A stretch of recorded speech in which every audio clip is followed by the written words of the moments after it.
One.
We're just waiting for members from the attendee area to accept my invitation to become a panelist. Okay, great. We have enough. I think so. I think that we are at quorum now. 9, yes. We're 9, CSC doesn't count, right? yes. Yes, we are at quorum.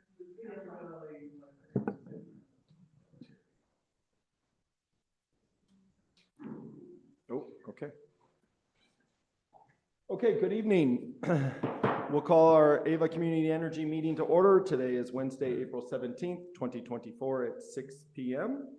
With that, can we go ahead and please have a roll call? Absolutely, thank you very much. Alameda County. Berkeley. Dublin. Here. Emeryville. Fremont. Here. Hayward. Lathrop. Here. Livermore. Newark. Here. Oakland. Piedmont. Here. San Leandro. Stockton. Here. Thank you. Tracy. Here. Union City. Community Advisory Committee. Community Advisory Committee. Present. Thank you. Albany. Here. Pleasanton. Here. We have a quorum. Excellent. With that, if I can ask everyone to please rise, and we will have Member Cox lead us in the pledge. On the count of 1, 2, 3, I pledge allegiance to the flag of the United States of America, to the republic for which it stands, one nation under God, indivisible, with liberty and justice for all. Thank you. Just before we move to public comment, I introduced it last time, and I just want to make sure I said it for everyone that I am trying to slightly follow a format where we'll introduce the items, we'll ask for clarifying questions, open it up to public comment, and then bring it back to the body for deliberation. So I'm trying to follow that format best I can, just so you guys know, and I'll try to do in the room first and then virtual second, just to try to help us move along through the items. But please correct me if I'm wrong. We had a late council meeting, so. Okay, with that, we are on to item number 3, public comment. This item is reserved for persons wishing to address the board on any AVA community energy related matters that are not otherwise on this meeting agenda. Public comments on matters listed on the agenda shall be heard at that time when the matter is called. Members or public wishing to address the board are hereby limited to 2 minutes. Do we have any public comment? Yes. We have one hand raised. Local Clean Energy Alliance. You're recognized for 2 minutes. 1 second.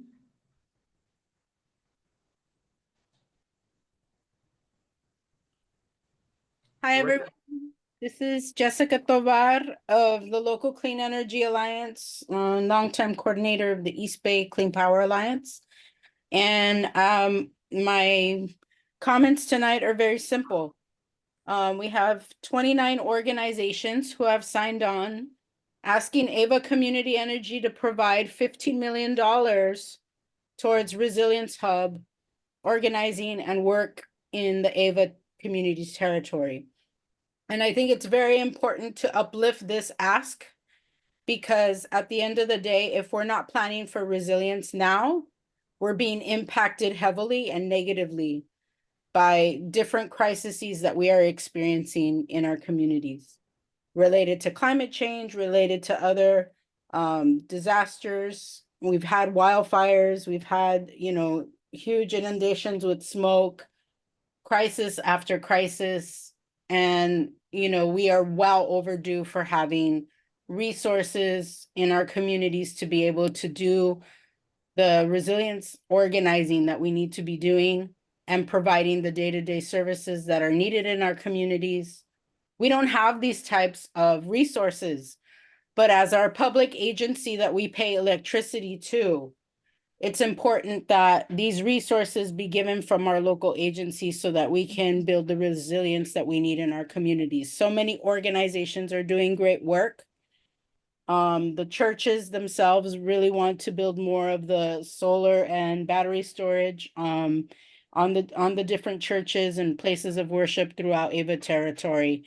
And now is the time to help us.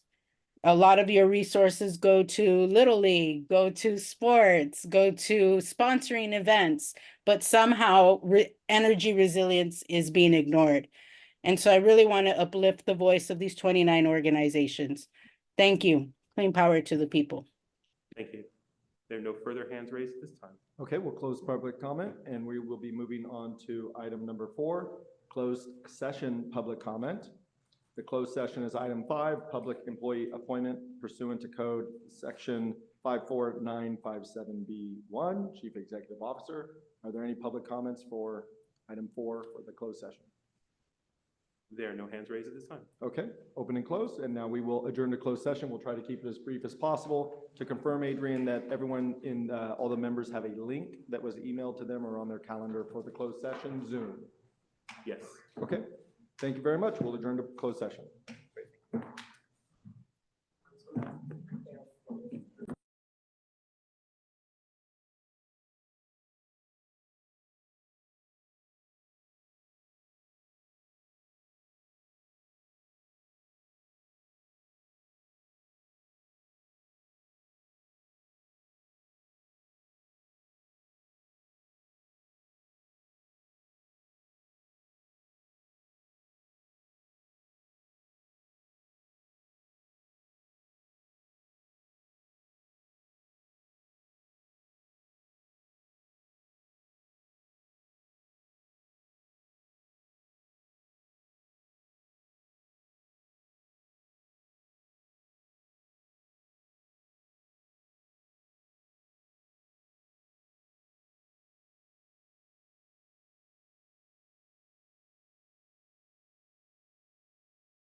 Okay, so I think everyone's moved over back into open session.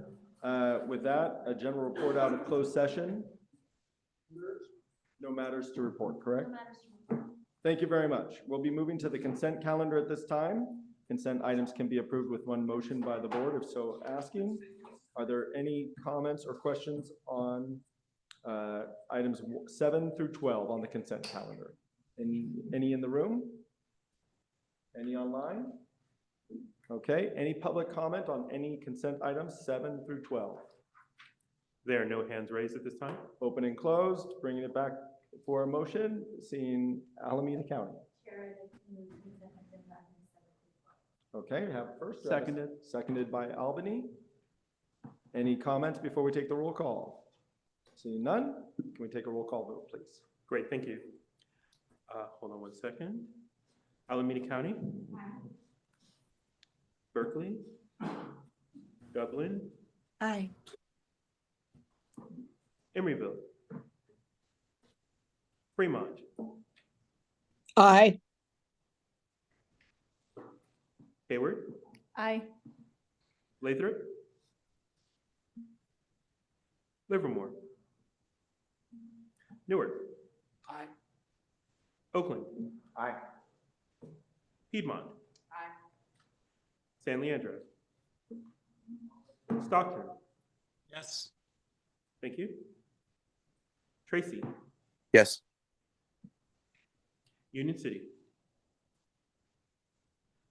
Albany. Yes. And Pleasanton. Aye. The consent calendar is approved. Okay, thank you very much. We'll be moving to the regular agenda at this time. The first item is item 13, the CEO report. Hey. So we did not have an executive committee meeting in April. Our next one is May 1st. And we have a handful of new colleagues that have joined us. So first is, one of them is here in the room. Forrest, I will not mispronounce your last name, so. Sulak, Forrest Sulak. Forrest joining us as a Distributed Energy Resources Associate, where he will be supporting our community programs by managing our Distributed Energy Resources Management System operations, specifically focused on solar and battery storage. Next is Christina Chuk, who is joining us as our first in-house designer on the marketing team. Christina will assist with the design, direction, production of AVA marketing and program materials. And lastly, we have Gabriel Head. Gabriel joined us as our CAISO Day Ahead manager. He will be designing and executing CAISO Day Ahead trading strategies for our power resources team and assessing and then optimizing the performance of our storage and renewable assets in day ahead and real-time markets. So really happy to have these three folks, and we'll have more to come. Woohoo! Yay! Okay, does that conclude your report? That concludes my report. All right, are there any questions of the CEO report at this time by members in the room? Members online? Public comment? There are no hands raised at this time. Open and closed, and not an action item at this time. So thank you very much, and welcome to the AVA Community Energy team for all the new employees. With that, we'll be moving to item number 14, our CAC Chair report. Welcome. Thank you very much, and good evening, AVA Community Board members and new staff members. I'll be brief about the report, and to the pleasure of the Chair, I'll go over the other items that we covered that evening on Monday, April 15th. Some of the notes were to welcome also new CAC members, Indira Balkisan for the North area, Peter Weiner for North Alternate, Pete Stevenson for the East, and Davis Harper for San Joaquin. There were some public comments and member comments as well. Some of the public comments talked about the PG&E nuclear allocation item. That'll be informational more this evening. And those comments still speaking against not recommending for nuclear as it was in the past. And they were asking if we're still revisiting this. It was a rumor, according to the notes that I saw. The CAC recommends further discussion delay any sort of approval for this procurement of nuclear power, but that's the comment that was brought forth. But I know you're going to be speaking to that more, and they'll be bringing coming forward in May for more informational discussion. They are also interested, as I was absent that night, so the vice chair led the meeting. But I'm here now to discuss and bring this forward. The CAC is also interested in following the progress on the resiliency hubs, and they're interested in that subject. And I can speak through the other items that you're speaking to this evening. 3 items, make it brief, around the AVA solar billing plan, the direct current fast charging, and the healthy communities contract. We have support for those items, and I can speak to that now or later in the evening. Why don't we do those when those items come up? If you don't forget to remind me, please. And I've No written worries. down. So Thank it's you, Chair. 17, 19, and there was one other. Do you mind? And 20. Okay. 20, and then we also spoke about the supplier diversity report. There, they would want to make sure we have a fuller look at AVA Communities Energy's contractors in relation to diversity. And the future items that will be discussed there again is the nuclear procurement, and they'll be looking for more information on supplier diversity in relation to disadvantage and proportion diverse suppliers.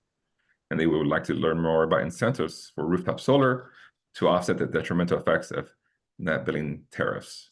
That's it for now. Thank you very much for your attention. I appreciate your time. Okay, thank you very much. Any questions of the CAC chair at this time by any members in the room or members online? Seeing none, any public comment on the CAC report? Are there no hands raised? Okay, open and closed, bringing it back, and that was just an informational item. We're going to move to item number 15, investment policy. This is an action item for the board, and I believe Jason is going to present. Well, welcome. Thank you. Good to be here. Ladies and gentlemen of the board, colleagues, members of the public, I'm Jason Bartlett. Oh, sorry. Yeah. Great. Thank you. I'm Jason Bartlett, Senior Finance Manager at AVA Community Energy. And tonight I'll be asking the board to adopt a resolution to approve AVA Community Energy's investment policy. Currently, AVA holds a substantial amount of cash and cash equivalents in reserve funds and for working capital purposes. Our reserve amounts are approximately $231 million, and we're expected to contribute another $100 million at the end of this fiscal year. These monies are currently held in River City bank accounts. They're separated by intended use, and non-working capital is held in limited interest-bearing accounts at this time. These accounts have strict governing rules and on balances and interest rates that can be achieved. While AVA can legally invest in other vehicles, it isn't considered prudent and to do so without an approved policy. Adopting an investment policy will allow AVA to make better decisions with its investments, as well as setting goals and defining clear strategies. The investment policy being proposed is in standard form for California public agencies. It is in compliance with all governing laws and has been drafted for AVA by PFM Asset Managers, who at our last board meeting was approved to be our treasury managers. The investment policy specifically prioritizes in order of primacy that the first goal is safety, preservation of capital in the overall portfolio. The second priority is liquidity we're on the next page, Adrian, just to catch up. The second priority is liquidity to ensure that there is sufficient liquidity to meet reasonable anticipated operating requirements. And then the third is to get return on the investment. Examples of viable investments allowed by state law are things such as U.S. Treasuries, municipal bonds, state and local agency bonds, commercial bonds, certificates of deposits, and supranational organized obligations, to name some of the most common. It should be noted that stocks, equities, options, futures, and other speculative instruments, including foreign investments, are explicitly prohibited by state law and are not included in this investment policy. Furthermore, any investment is entirely voluntary. So to this end, staff has added a section on social responsible investing, prohibiting AVA from investing in certain corporate instruments originating with any companies whose primary business involves fossil fuel extraction, refining or distribution, tobacco manufacturing or production, and firearms manufacturing or distribution. A survey of our constituent cities and other peer CCA policies and practices found a pretty substantial range of diversity on how they apply their socially responsible investing. It can be as strict as prohibiting any corporate investment at all, or as loose as there's no real definition in their policy and no real preference in their practice. They just abide by their state guidelines and their policies as written. So given this wide variety of practices, we believe that this edition is generally consistent with standard practices. And we believe that these guidelines also align with our JPA recitals at large to address climate change, reducing greenhouse gas emissions, and creating administrative policy that is responsive to regional interests and priorities. One final note that I would like to make is that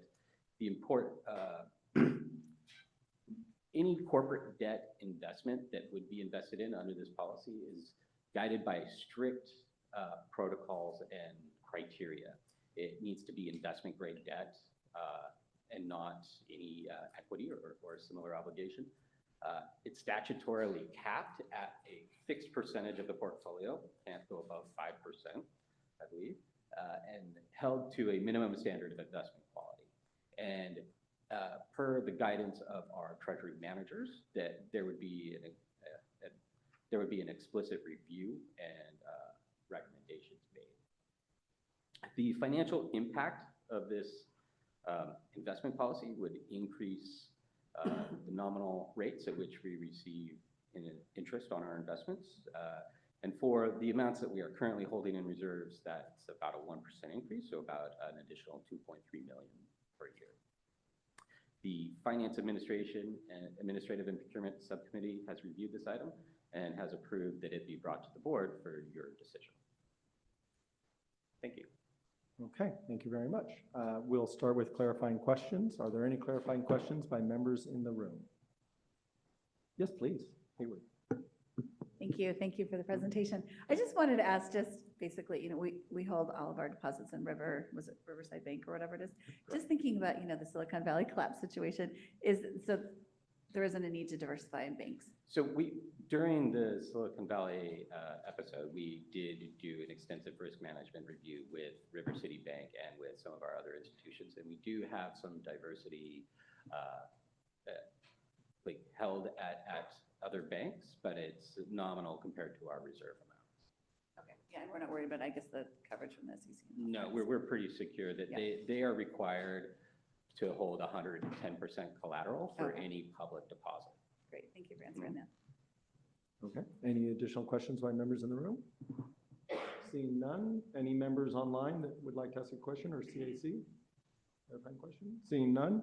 Okay, we'll go for public comment. Any public comment on this item? No hands raised at this time. Open and close, bringing it back for the board for any deliberations or, yes, Oakland. I'm happy to make a motion, we adopt the policy as recommended, even though I don't see lottery tickets in here at all. I still think we should adopt the policy as proposed. As presented. Yes, Hayward? I'll second the motion, thank you.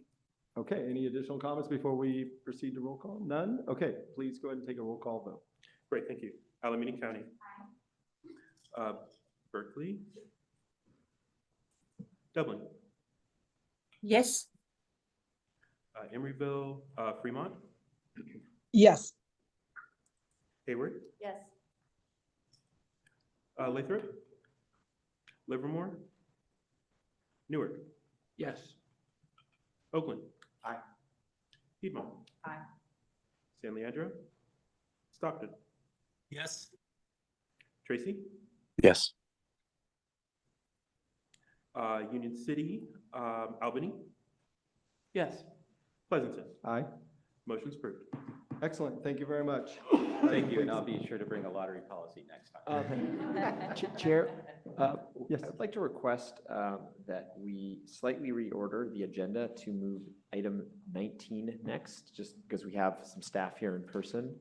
And I think it should be a very brief presentation. It is a DC fast charging marketing partner contract. So I was gonna, if that is okay, I would. Yeah, let me do one more thing if I may.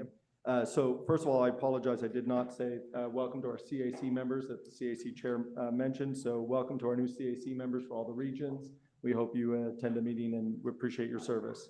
Also, I want to point out, if you're following along in the agenda package, item 16 has a clerical error as labeled as item 21. So if you are following along, I apologize, I don't have the online version, but the physical package is labeling item 16 when you touch on it or load it as item 21. So that's just a clerical error. And then, yes, we will reorder the agenda, so I appreciate everyone doing that. So at this time, we're going to advance item 19 to slip in between items 15 and 16. So yes, go ahead, and you'll have to introduce it. I'm out of order. And what I would like to say is, because this is really just a consulting services agreement without a presentation, our head of marketing is here to answer questions. But I would suggest maybe, if there aren't any, happy to have us walk through it, but we can just move to board member questions if that suffices. Okay. Recognizing that we have a lot on the agenda tonight. Okay, so maybe we do that. So before we do a staff presentation, does any member have any questions related to this item? We're seeing if we need to have the full staff presentation in the interest of time. Any member online? Yes, CAC Chair. Yeah, I'll just speak to the comments. The CAC moves support with an approval vote for this item. There were questions asked about locations of these charge stations and how these would benefit commuters, particularly from San Joaquin County. That was the question. Thank you. Okay, staff, could we go ahead and have you answer that question or maybe comment to that question? Sure. The scope of this item before you today is not about siting, it's about marketing support services, but we did speak at the CAC. There was a question about how the sites were selected, and we discussed that it was through a mutual process with our member cities. And there was also a question about, would we be targeting for the marketing purposes to drive demand from people commuting into our service territory? And the answer to that was that we are in the process now of doing kind of audience segmentation and targeting, and we do expect probably to come, that what will come out of that work is having commuters coming into our service territory as an important segment that we would be marketing to. But that's a subject of our research that's ongoing right now. Thank you. Okay, before we open it up, are there any additional clarifying questions by any member in the room? Online? Seeing none, is there any public comment on item 19 being heard at this time out of order? There are no hands raised at this time. Open and closed, brought back to the board. Any discussion or a motion for item number 19? Is it? Move to approve, right? Okay. Second. Motion made by Stockton, seconded by Fremont. Any further discussion? Okay, roll call vote. Oh, sorry. I wouldn't mind having a 90-second summary from the staff. Is that okay?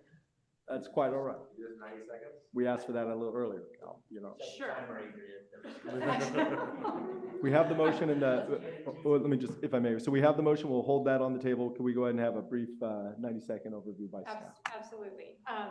As you know, we are heavily involved in down the path of developing our DC fast charging network. That first station we expect to open here in Oakland City Center later on this fall. Because we are, kind of seeing it on the horizon, we're now ready to start the process of building awareness and driving demand for that network. So we are seeking permission to engage with True North, a full-service advertising and promotional agency, to help us build that awareness and drive demand for both Oakland City Center and the subsequent stations that will be opening after that. So basically a marketing partnership with them to make sure that once we build it, people will come and utilize our DC fast charging network. Any further questions? Okay, so we have a motion by Stockton, seconded by Fremont. Are there any additional comments or questions before we move to a vote? Seeing none, hearing none, we'll go ahead and vote, please. Thank you very much. Alameda County. Hold on one second. Berkeley, Dublin, Dublin, yes. Emeryville, Fremont. Fremont, please. Come You're back. muted. Come back to Fremont. Hayward. Lathrop, Livermore, Newark, Yes. Oakland. Piedmont. San Leandro, Stockton, Yes. Tracy, Yes. Union City, Albany, Yes. Pleasanton. Aye. And Fremont. Motion's approved. Fremont's back. And Fremont, yes. Thank you. The motion is approved. Okay, thank you very much. That completes item number 19, heard out of order. Before we proceed, staff, there was a recommendation to reorder 17 and 18. Do you still want to hear those after 16? Yes, and the rationale is because of the order, but yes, I think we would do 16 next and then those two items. Okay, so just if you're following along at home, we are currently have just completed item 19 out of order following 15. We're going to proceed to, in this order, so sorry people using the PDF. We're going to do item 16, which is mislabeled as item 21 in the package. We're going to do then item 18, and then we're going to do 17. Okay, so I got a lot of handwritten notes, and I apologize. I hope I got it. So item 16, income graduated fixed charge. It's an informational item. Welcome. Thank you, Chair. Good evening, everybody. I'm Todd Edmister. I'm the Director of Public Policy, Deputy General Counsel here at AVA. I, along with my colleague Michael Quiros, who will be joining us electronically, are going to talk with you today about the Income Graduated Fixed Charge, or IGFC. It's something of a companion to the presentation I made before you guys last week around the load management standards. This is another effort by policymakers to change how and when customers use electricity through changes to electricity rates. The income graduated fixed charge is, as the name implies, a fixed charge as opposed to more traditional volumetric rate, and it's going to vary for customers depending on what their income is. It is just a distribution rate. It is not a generation rate, and as such, it's a little bit out of AVA's sort of normal wheelhouse. We generally don't get involved in issues related to distribution rates because they're on the PG&E, not the AVA side of the bill.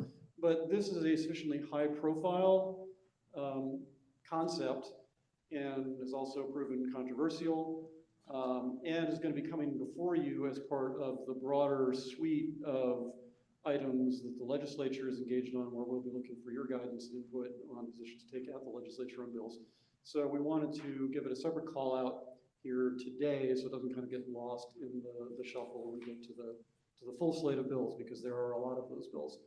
This is a fairly high profile one, again, kind of complicated, so we wanted to give you guys a little bit of a deeper dive on it this evening. So with that, let me hand the mic to Michael to take you into the wild and woolly world of the IGFC. Michael, are you with us? Yes, I am. Can you hear me? Okay, over to you then. All right, we're going to run through this fairly quickly because I know we have a fairly stacked agenda here tonight. If there's anything here you want to dig into further, we certainly can. There's a lot of information. Might sort of skim and skip around and hit the high points. So could you please go to slide 5? Most of this was just window dressing. So what would an income graduated fixed charge do? Right now, electricity rates are entirely volumetric, or sort of this box on the left here. They're based on electricity consumption. You pay a certain dollar per kilowatt hour. You pay a certain dollar for every unit of electricity you've used. Fixed costs, on the other hand, can be thought of as like a dollar amount per month. It's not based on electricity consumption. Implementing a fixed charge would shift costs from the volumetric part of the bill to the fixed part of the bill. It wouldn't increase the total amount of money that IOUs are allowed to charge customers, just shifts how those costs are recovered. So the income graduated part of this means that higher income customers will see higher fixed charges on their bill each month. So let's say you are a care customer, you might see a fixed charge of $10. Your non-care customer, you might see a fixed charge of $20 or $30. On the flip side, you would have a lower volumetric rate. The higher the fixed charge goes, the less you would pay for each kilowatt hour. Can you go to the next slide, please? So what's the idea behind pursuing this? One is to improve the accuracy of cost recovery. Certain costs like interconnection, public programs, regulatory compliance, those don't really scale with how much the customer uses. Whereas there are clearly some costs that scale with how much customers use, like fuel purchase power. So you're sort of increasing the accuracy of how you recover those costs. There's something intuitive about that. There's an argument for electrification. If you're reducing the price per kilowatt hour, customers might be more likely to consume because energy is cheaper and therefore electrify versus natural gas appliances. There's sort of a debate to be had there. Finally, equity. This is the income graduated part. Some element of this is shifting costs from low income customers to higher income customers. So we did an analysis, a bill impact analysis, to try to understand how various income graduated fixed charge proposals would affect our customers, specifically our ETOUC customers. If you could skip to slide 12, please. Here's some quick demographic information on the ETOUC customers. About 20% are enrolled in CARE, about 80% are not enrolled in CARE or FARA, and then there's a tiny sliver of, like, I guess it rounds up to 1% of customers that are enrolled in FARA. As you might expect, most customers are not NEM customers, only about 13% are. Also, as you might expect, if you isolate to just NEM customers, you have many more, or let's say you have less CARE and FARA customers. On average, our customers use about 360 kilowatt hours per month, which is a lot less than California at large. That at a residential average is about 540 kilowatt hours, which kind of puts us at a disadvantage for a policy where the main goal is to decrease how much energy costs to use. Next slide, please. So this is broadly looking at the number of customers who would benefit versus be worse off under various proposals. So the orange here, this is the percentage of customers who would pay more relative to now under the income graduated fixed charge. The blue is the percentage of customers who would pay less every month. And as you can see, we looked at a few different proposals. One is AB 1999. This is modeled, we're modeling what would happen with the Irwin bill. We're assuming, because the bill doesn't explicitly require $5 charges for care customers and $10 charges for non-care customers, it just sets those caps. We're assuming the CPUC would go ahead and enforce those charges because every other proposal is more than that, but just take a note, that's an assumption. AB 1999 does not actually require fixed charges, it just set caps. We looked at the proposed decision that the CPUC recently put out. We looked at two proposals for PG&E.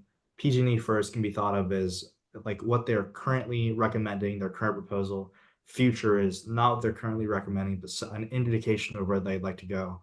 We also looked at some from Cal Advocates and a turn in RDC. As you can see, if we're looking at all customers, none of these proposals result in a majority of customers paying less or being better off than they are to now.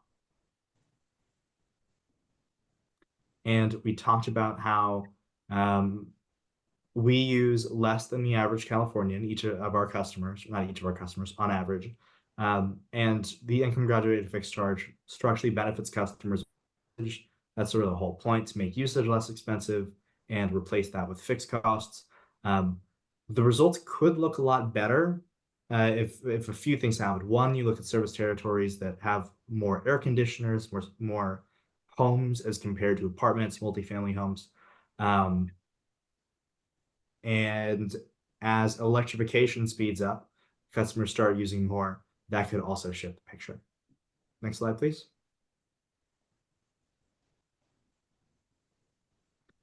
So now it's the same plot, but we're looking at just Carefarra customers. As you can see, the Turn NRDC proposal and Cal Advocates proposal are the only two where a majority of Carefarra customers have lower bills. So what's special about these? They both have really high differences between a low fixed charge for care customers and a high fixed charge for non-care customers. There's a big difference, and that shift in costs is resulting in lower income customers having lower bills. I think that's just about it for this slide. As you can see, AB 1999 has by far the most customers who are worst off, and they also have the smallest differential between low income and high income customers. Let's do one more slide. Can you go to 15? Okay, so up until this point, we've been talking about the number of customers that are better and worse off. Now we're actually looking at how much better and worse off those customers are. So are you able to zoom on this, maybe onto one of those plots? Okay, no worries if not. Right there at the top. It's right by the hand. A little bit up at the top. There you go, right there. Thank you. That's good enough. If folks can see them. So if we look at PG&E Future version here, for example, sorry, can you go one slide back? Perfect. So this is a histogram. The x-axis is the change in the annual bill for the customer. Negative means the customer would be saving. Positive means the customer is spending more. The y-axis is the number of customers, and then we stack different groups on top of each other to get an understanding of what the bill impacts are going to be. Each color here delineates a certain income group. So blue is care customers below federal poverty line. Green is Carefarra customers above the federal poverty line. Yellow is non-Carefarra customers below 650% of the poverty line, and then we have a high income bracket. The idea here is we want to get a sense of how much more or less each of these customer groups are paying. And you can see that there's a pretty wide spread. You could have some customers paying, saving $200, $400. You could have some customers spending upwards of $600, $700 more per year than they otherwise would have if they're in those higher income groups. Could you zoom back out so we could see all the proposals? So the key takeaway here is, if you remember AB 1999, that had the most customers that were worst off, and the most low-income customers, Carefarra customers that were worse off. But they're really not that much worse off. Because the fixed charges are so much smaller in AB 1999, there's a much smaller magnitude of bill impacts. And that's the key takeaway here.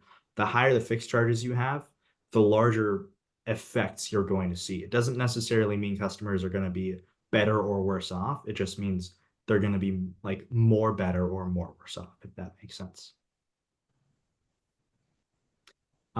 So I will hold it there. I don't know if folks have questions, but yeah, for time's sake, I think I'll pause there.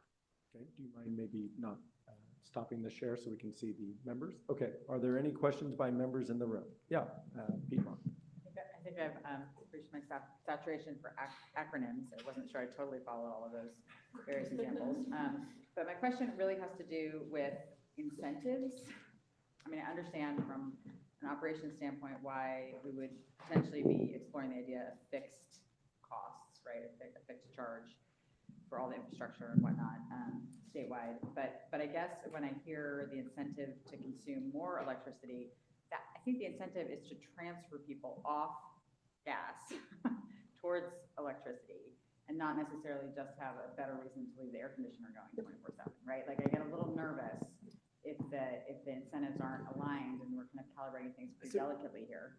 One thing I think that's just important to, Right. and I think that I want to make sure it comes through is none of these are charges that would ever be AVA charges.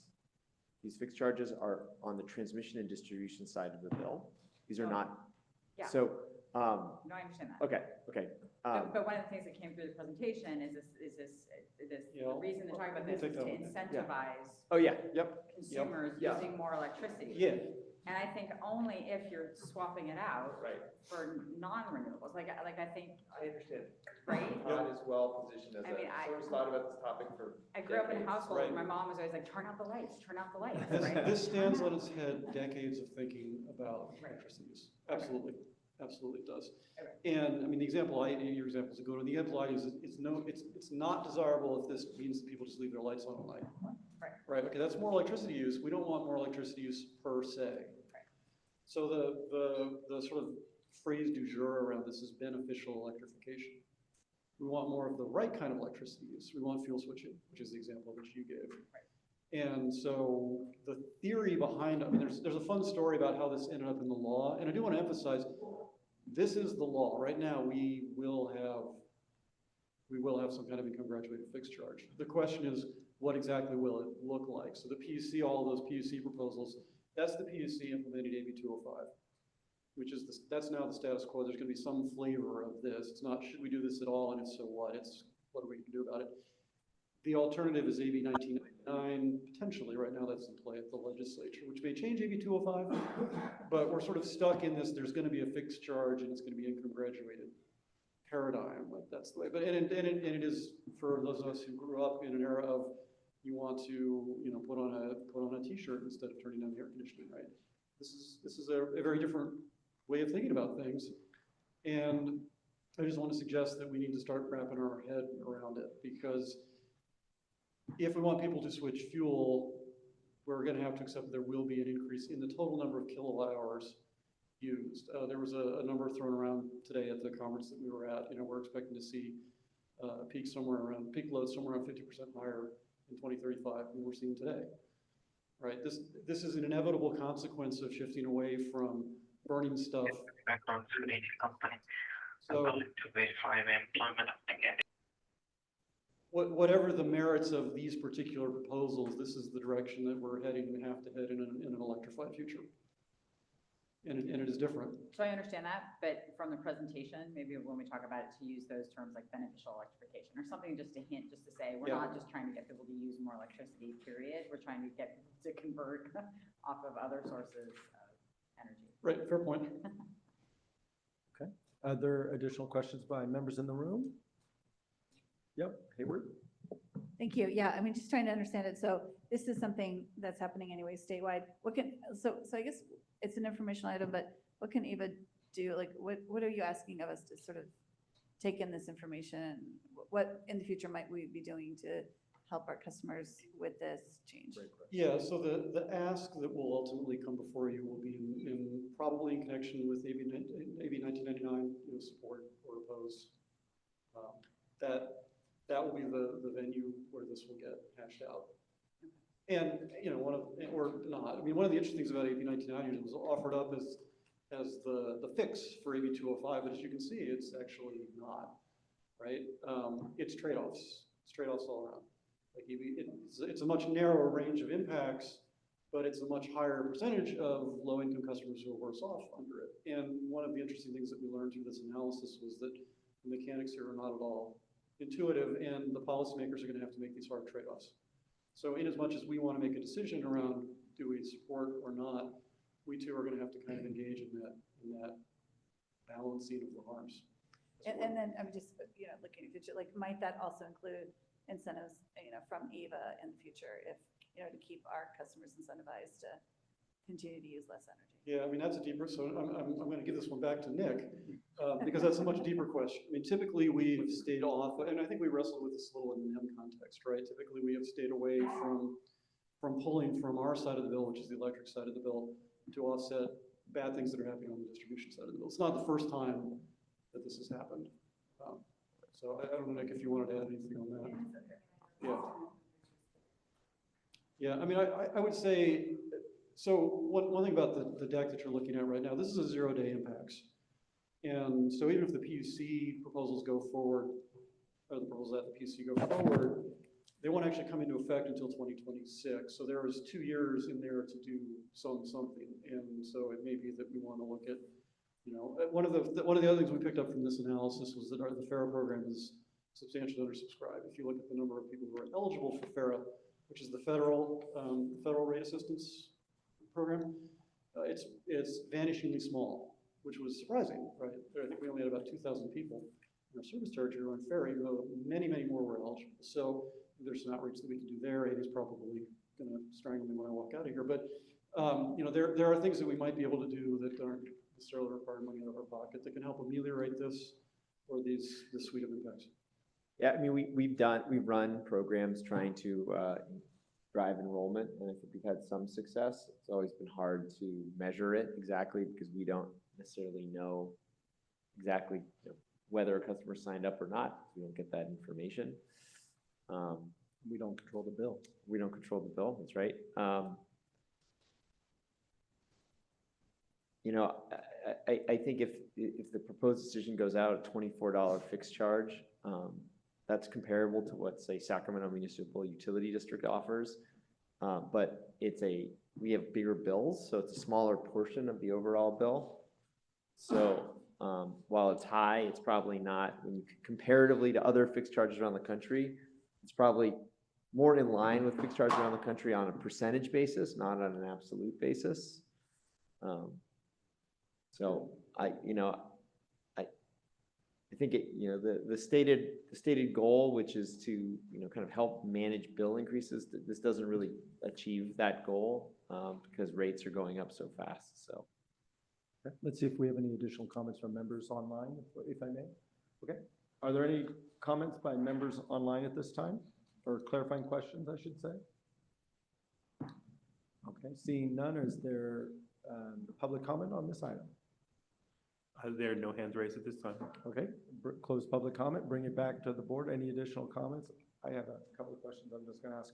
So a couple of things. With the circles presented, those were all AVA customers only. We were evaluating our population. Correct.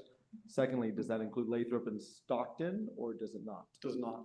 Okay, so it's only current customers of AVA, not projected, because if Matthew's comment, or excuse me, Michael's comment related to hotter climate areas and we're bringing on more San Joaquin County, it may alter even AVA's population base given the size of Stockton. That is correct, yes. Okay, so I do want to make sure we're thinking about that. And then I will mention from my perspective as Pleasanton, PG&E rate sensitivity and AVA connected to it is part and parcel, that we're connected at the hip. And price sensitivity right now for a lot of my constituents is extremely high, and they are extremely aware of their bill more than ever in light of everything they're hearing in the news. So I think us having a clear path and strategy of what and how we will message this, because if they saw in one of the examples that I'm not saying we know, but you know, $600 a year increase would be noted, and I would want to make sure we're well aware of what we're going to do. That is a lot for a lot, you know, and I get that it's income-based and much to be followed up, but I'm staking a flag that we're going to need a lot of information on this. Yeah, that particular proposal is probably dead. You say that, but you know, I've learned some things come back from the grave. Yeah, fair enough. Fair enough. I mean, yeah. So no, I think more of it's informational, but I would just like to point out some concerns I've got from it. yeah, absolutely. I mean, the proposal that we have here is intended to open us. That's the whole point of this. Okay. And so we wanted to see that you guys see the same things that everybody else is seeing here out in front of it. As you look at your options on the legislative front. And just to close the loop, we are putting together the Stockton analysis. It's been a little difficult to get the data together. So Yeah, we're right on the cusp. Yeah, Member Cobb. Thank you. Right. Dan? So any of these proposals aren't going to impact our procurement, right? I mean, we're going to do what we're going to do. Correct. Okay. But there could be variations as to how any of these impact people's desire or opportunity for behind-the-meter solar, right? Yeah, I mean, they definitely make behind-the-meter solar less attractive. They make And any some sort more of, than others, though. it would make any energy conserving measure less attractive. So solar, just because it's a bigger dollar amount, but presumably it would make installing a more efficient air conditioning system. If you're just doing it to save on your bill, you know, you're saving less than you would have otherwise done. Right. But what impact it has on having their solar or battery or whatnot, or efficiency or whatnot, will vary on, based on these different plans, whichever one happens to be. So the higher the fixed charge, the more the impact on, say, rooftop solar, and at $24 for your average customer, there's an impact, though. If you think about the amount that rates have gone up, if you installed a solar system 3 years ago under NEM 2, you probably bought it assuming, what, 3%, 3 to 5% standard escalation. The bill escalation is typically 3 to 5%. That's usually the standard when you're buying solar. We've had 10% annual escalation. So a little bit of a fixed charge that reduces your volumetric rate and your savings actually probably has not eroded the value of that solar investment because rates have gone up so fast. But it eats away at it. Can I just follow up one more thing while I got you? So maybe because I'm a NEM 1 customer and I just trued up just this month, but I will tell you that one of the things that I hear, and I'm saying, I guess for myself and my household, is, there's so many variables in how my PG&E bill or my actual dollars out bill is, right? Weather is a significant factor. Is it a rainy year? Is it not? How much my solar produces if I remember to clean the panels? So a lot of customers, it feels like a black box on how it comes out, right? So just as if Ava can be, as transparent as possible on what is within our realm as these things are evaluated, I think is valuable, right? Because my true up this year was significantly less than last year. And so customers just know by total dollars, right? And like I said, we're attached at the hip, so. Okay. Anything else by anyone else? Sorry to dominate. Okay, we'll close out item 16. If you're following along, we're going to be doing item 18 now, out of order. So for those, item 18, Solar and Storage Incentive Program, also an informational item. And welcome. Thank you very much. Greetings to members of the board, CAC, CalSET, and any members of the public who are joining. My name is Andy McElroy.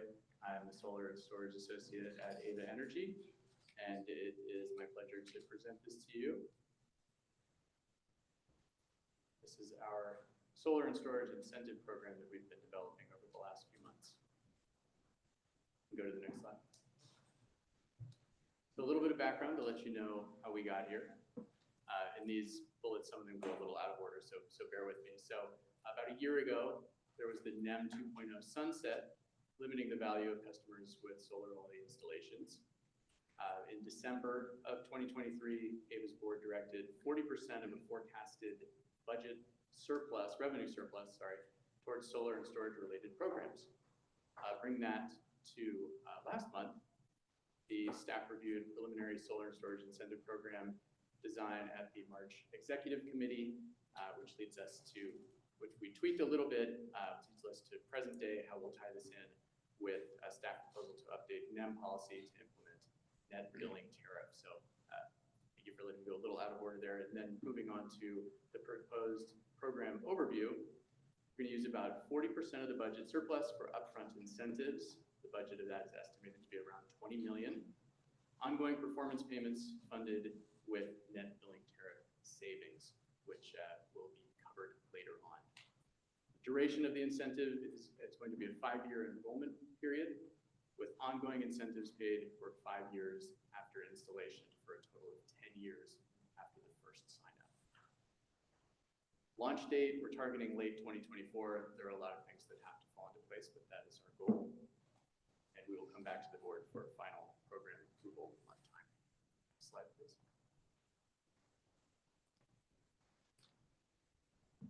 As far as the program design, the incentive structure, we'll start with the CARE and FARA customers and the resilience hubs. So we're talking about 50% of the upfront incentive budget. So if we think about the 20 million and how we're slicing it around, going to different customers, CARE, FARA, resilience hub, and market rate residential, 50% of the upfront incentive would go to CARE, resilience hubs. The upfront incentives, as currently designed, would be $10,000 per battery for each Care and Verra customers. And we figure that should cover the majority, if not all, the costs of battery. For resilience hubs, we are going to scale it based on installed capacity to $400 per kilowatt hour. As far as ongoing performance payments for battery management, there will be $2 per kilowatt hour of battery capacity paid monthly. Customer total value over 5 years will look like this. Care and Verra customers, we estimate, will benefit with about $11,440. A resilience hub would benefit with $104,000. And if you look at the note on the bottom, that's based on a 12 kilowatt hour residential battery and a 200 kilowatt hour resilience hub battery. Moving on to the market rate residential, which is the other 50% of upfront incentive budget. The upfront incentive would be $1,250 per battery, with ongoing performance payments similar to what we just discussed. $2 per kilowatt hour of battery capacity paid monthly. Customer total value over a 5-year program estimated at $2,690. Again, that is based on a 12 kilowatt hour installed capacity battery. Next slide, please. For the program capacity and design, I'll draw your attention to the little table on the left. With the allocated budget, we modeled that we could handle market rate residential enrollments of 7,680 customers, 328 Care and Verra customers, and 87 resilience hubs. And I just want to note, resilience hubs have yet to be defined. It's something that we're working on right now. It's a really popular buzzword. It's hard to get agreement as to exactly what a resilience hub is, and so we are eagerly trying to figure out what that definition will be, and that's important when we consider how those will be installed. In terms of what the program, who the program will be open to, it will be open to all AVA residential customers and resilience hubs subject to the net billing tariff, including new solar and battery customers, existing solar and new battery customers, existing solar and existing battery customers. So we're trying to cast a wide net there. Batteries must connect and maintain connectivity to AVA's Distributed Energy Resource Management System, or DERMS, to be eligible for the upfront and ongoing incentives. Resilience hub battery installation projects may be capped by capacity to ensure that multiple resilience hubs of varying sizes across AVA's service territory can benefit. I want to address a public comment that recommended not capping the resilience hubs. This is not hard and fast. All of this is draft. We're simply putting that in because of the lack of firm definition of resilience hubs, and we want to make sure that we don't get some developer who figures out how to install a 100,000 kilowatt hour capacity battery. So just hedging our bets there, but it is subject to change. Next slide, please. Yes. I wanted to make one note on the program enrollment. That's the Care Verra and resilience hubs. That's coming from one $10 million upfront budget. The split there will really depend on applications. So if we get more residential customers, then that number will be higher. If we get more resilience hub numbers, applications, that will be higher. So that's not defined. We're kind of trying to give you all a sense of what the numbers could look like from these from the different budgets, but will be dependent on applicants. Thank you, JP. Yes, a lot of things had to be backfilled, and so backing into some of these numbers, they are indicative only and what could happen, but again, subject to change in enrollment rates. Next slide, please. So interaction with AVA's DERMS. The new DERMS will help facilitate this program by serving these 3 primary roles. There will be an eligibility check, so we'll have to verify the initial battery installation and continued connectivity. Battery optimization. We will optimize via DERMS the customer batteries for current rates with ability to dispatch batteries in a coordinated way for grid benefit. And administration support. Enable online program enrollment, refine specific program requirements, handle ongoing enrollment incentive payments, and manage customer technical support. Because AVA does not have these capabilities in-house, so we're going to be leaning on our DERMS provider for these. And right now, we're actively contracting with the DERMS provider. We'll be seeking the board's approval at a future meeting. We'll continue to work with the solar industry to develop battery dispatch rules. summary of some program benefits. So how will this benefit the customer? We want to think of the customer journey through all of this. So with Care and Fair customers, the initial upfront incentive would cover roughly half of the upfront cost of a solar and storage system, or almost all of the battery-only installation. Funds allocated are sufficient to significantly increase Care and Fair solar installations. As for resilience hubs, ongoing upfront and ongoing payments would increase energy storage capacity, deepening energy resilience at hub locations. Market rate residential customers participating in the program will increase customer savings and recover some of the lost savings from transitioning from NEM 2.0 to net billing tariff. As far as benefits to the grid, more customers with optimized charging and discharging strategies will reduce grid strain during peak hours. And controllable battery capacity will give AVA more flexibility to respond to grid emergencies and will provide customers with opportunities to participate in grid management programs beyond AVA's in the future. And next slide, please. And before I hand it over to JP, I did also just want to say to that last point, there's a lot of this that is brewing out there, not a ton of it that has been out for years. This is pretty cutting edge stuff, and so we're trying to help develop something that can be widespread adopted throughout different CCAs. So that's why a lot of this is still very tracked. Thanks, Andy. And yeah, I just wanted to talk through the budget funding plan. As Andy mentioned, the upfront incentive budget is going to come from the budget surplus. We'll be confirming what that actually ends up being in October when we get our audited financials for modeling purposes. We've been using $20 million for this presentation. I will apologize. I thought I had updated all of the NBT nomenclature to SBP nomenclature, solar billing plan, which is what Kelly's going to be talking about in the next slide. And I was looking at this going, I thought I changed that. I thought I changed that. I thought I changed that. And I did not make it through. So apologies for the acronyms too. We're talking about solar billing plan here. And so just on the ongoing performance payment. So if the board chooses to adopt our policy recommendation that Kelly will be talking about for solar billing plan, if you look at the chart on the right, what we've assessed is that results in a customer kind of savings reduction from NEM 2 when we adopt the solar billing program. And that total reduction in savings to a customer goes from about $450 to say $235 for an average customer. The solar billing plan adders, export adders that Kelly will propose recovers a little bit of that for solar only customers.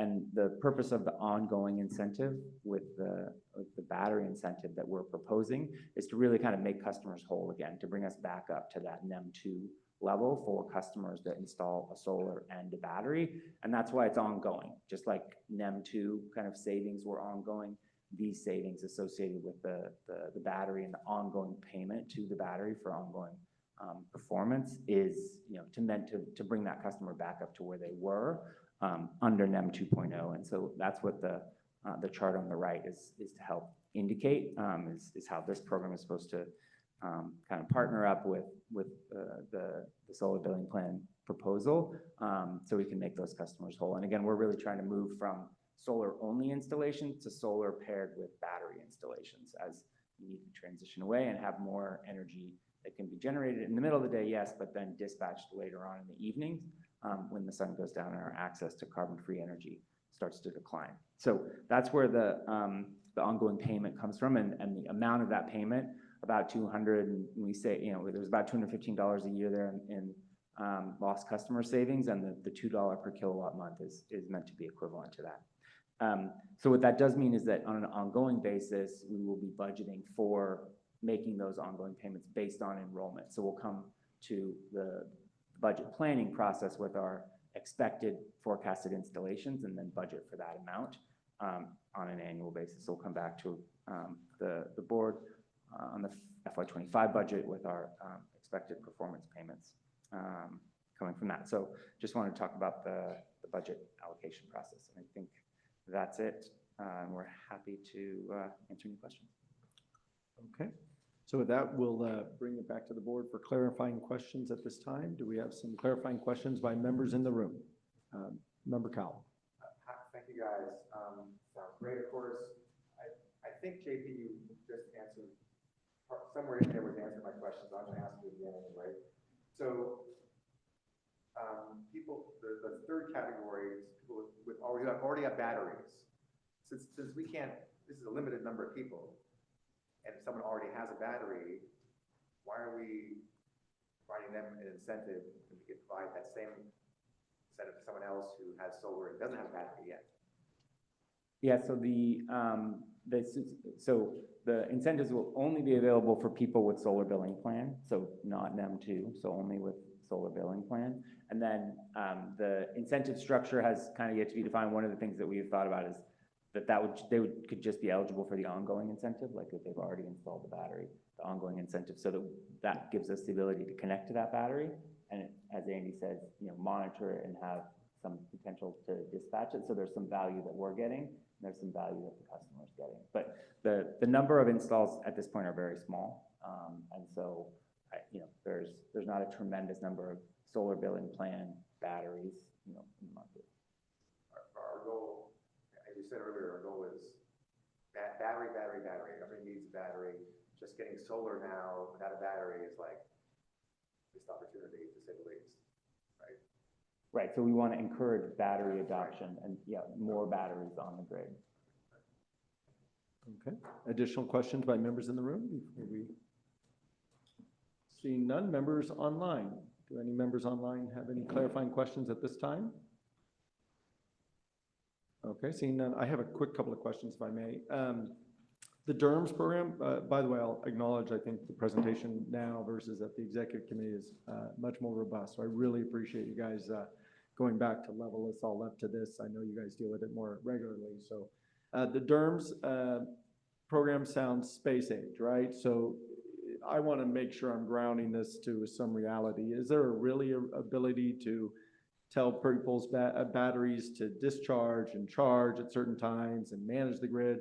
And what I'm going to ask is, if a tree goes down and the transmission line in my neighborhood goes down, does then AVA have the ability to turn on everyone's battery to discharge so that the other side of the line of that, cut off from the grid is able to still hum along and I can still work from home, right? So is that reality or is that space age? Yeah, so I'll try to answer each question separately. So it's definitely a reality. We are currently operating a virtual power plant of 1,200 active batteries right now through our Resilient Home program through a DERMS provider that is operating those batteries and dispatching them for us on a daily basis. It will certainly take time to set up and get running, and so the payments to the customers are going to be for kind of getting the visibility to those batteries, and then over time we'll build some strength and capability on how we dispatch them. But we're not expecting to start dispatching these on a daily basis from day one, and frankly we're not expecting to dispatch them like every day as it is. There's going to we'll be looking at some number of dispatches that we would have access to, but it's not daily. So that's one. The second is when the grid goes down and you have a battery on your home, that battery is yours. We're not touching that. That is then operating in an islanding mode, and somebody has that battery for their own resilience. We want to have visibility that those batteries are pinging and charging during the day with solar and discharging in the evenings, when the sun goes down.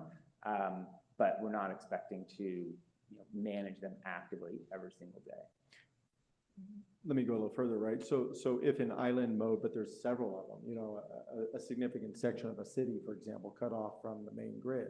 In theory, this could possibly work, or is that? So the net metering, or so the rules of interconnecting an islandable battery are pretty strict from a distribution safety perspective, right?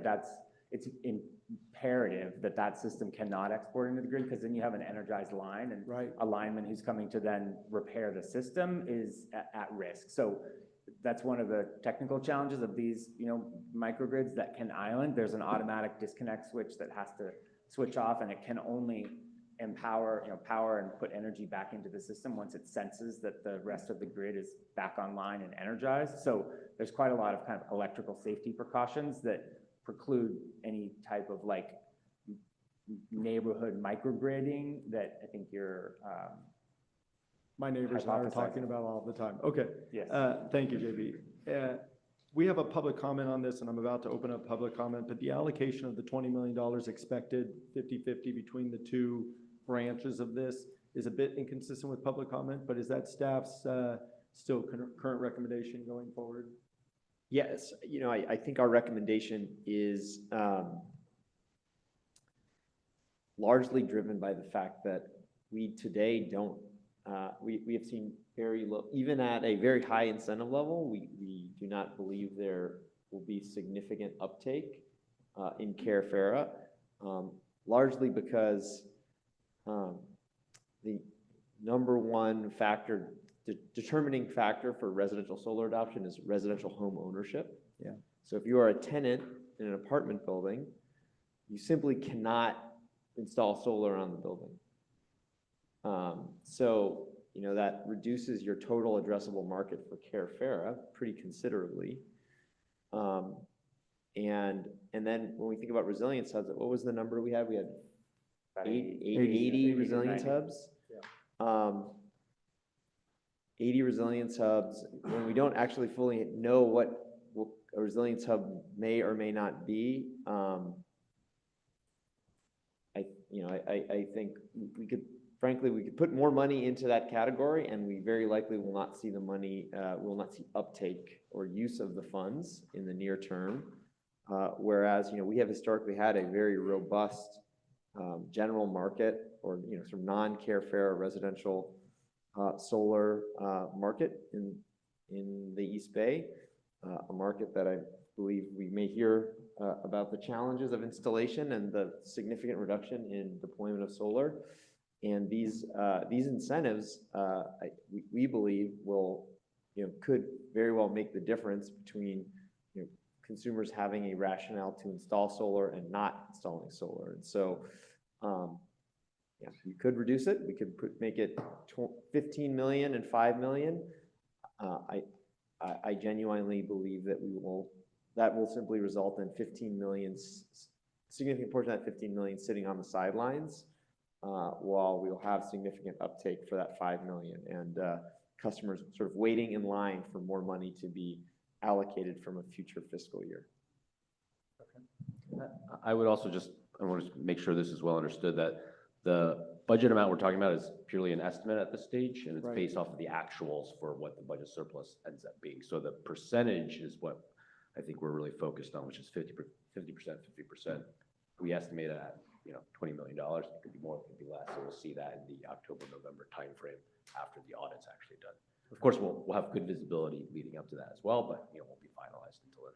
Okay, thank you for the clarification. Okay, with no further clarifying questions, we'll go to the public comments. I want to mention that a letter was received earlier today and is submitted into the record. So we'll open it up for everything else. Great. We have 2 public comment. Bradley Cleveland, 3. You're recognized for 2 minutes. Okay, thank you. I don't want to repeat what I wrote in the letter, but I do want to, I appreciate the comments that you're considering the $15 million allocation. And I think what's really important there, the reason that we suggest that is that it really advances your commitment to equity and investments in disadvantaged communities. And also it aligns with the recommendations of the East Bay Clean Power Alliance, which has long advocated for a community resiliency program. I do disagree. I think there is going to be a more uptake on this as technical assistance and the funding becomes available. Oakland is already committed to building 3 resiliency hubs. There's one in Richmond, and I think there's a lot of talk about this in these communities. So the other thing that I really want to emphasize is there's a way to maximize, basically use your money to draw down additional federal tax rebates.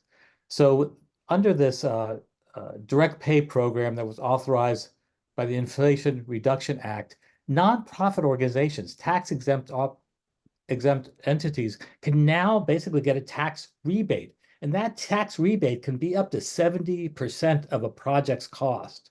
So if you pay prevailing wage and employ apprentices, that's a 30% credit right there. if you build a project in a disadvantaged community or an affordable housing complex, you can get up to 10 or 20% on top of that 30%. If you use this domestic content, another 10%. So these are really, so your $15 million could draw down another $7.5 million or more that could be then further invested. I do want to say that there are a lot of definitions about the resiliency hubs, and very happy to work with you on defining that. We're really looking at nonprofit, tax-exempt entities in order to be able to do that, draw down that federal match under direct pay. I do want to argue against the battery, the cap. I know you're looking at that and have not committed to that. Mr. Cleveland, thank you very much. Appreciate it. Thank you. Aya Paz, allowed to speak for 2 minutes. All right. Hello? Wait, can you hear me? Okay, cool. Hi, my name is Ayla Peters-Bath. I work with the Local Clean Energy Alliance, and I also live in Ava Community Energy Territory. Local Clean Energy wants to see a bit more commitment, a lot more commitment on direct installs and less on battery storage. We feel that the proposal as is an overemphasis on battery storage. Low-income residents normally don't have solar power systems already installed in their homes. They are often priced out or have a lack of access to these systems. And the program as is, with its emphasis on battery storage, on the battery storage incentives, would be targeting a very small subset of low-income users. And we're concerned that this program will have a lot of unused funding and won't actually forward the social justice and equity goals set forth.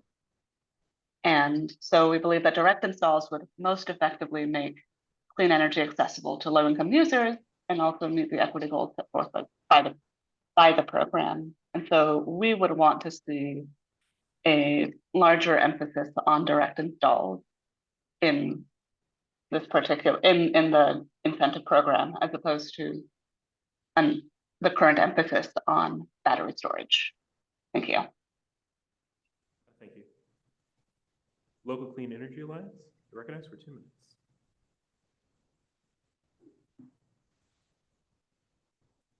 Hi, this is Jessica Tovar of the Local Clean Energy Alliance. I wanted to point out a couple of things. I think the first thing is, I know that this pot of money is estimated around about $20 million. And building off of what Ava said, I wanted to also highlight that community organizations have emphasized to me, and we've said this in our letter, it's more than just building the infrastructure, but that there's also other resilience needs. And so the amount of money that you have would actually go very far if you were to invest it in resilience, needed resilience in the community. And again, going back to like incentivizing storage when people don't have solar systems is just kind of silly. And it really is, I feel like, perpetuating the kind of harms that we see from a lot of public agencies, where it becomes an obstacle and like all these incentives are in place and money allocated for that. But when you need 3 steps to get to the point where you can utilize an incentive or utilize storage, it's just kind of a non-starter. And so I do think that there needs to be some cohesion here of the use of the surplus money and the program that which you're going to apply the surplus funds to, and the solar billing plan, which you're about to talk to, because otherwise this is just not going to work. And I think what's even more concerning to me is how very little would go to low income and how very little would be allocated to resilience hubs. And that you're saying you still don't have a definition towards resilience hubs, but you're going to allocate a certain amount of money to that. I think there's a lot of work that needs to be done here. Thank you. Energy Democracy Project, you recognize for 2 minutes.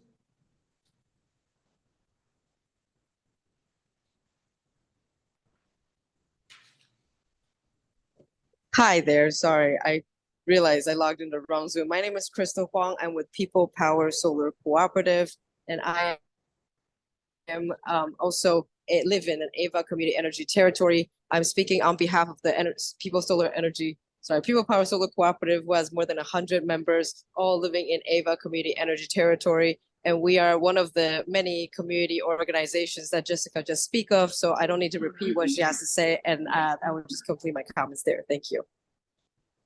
Thank you. There are no further hands raised at this time. Okay, we'll close public comment and bring it back. Thank you, everyone, for trying to stay within the 2 minutes. We appreciate that. We know it goes quick. With that, we'll bring it back for the board for additional, sorry. Yes, I apologize. We're going to reopen public comment for the members in the room. Sorry about that. You can approach the mic right there, if you don't mind. Thank you. Michael. I'm Brad Hedman. I'm the Policy Director of the California Solar and Storage Association.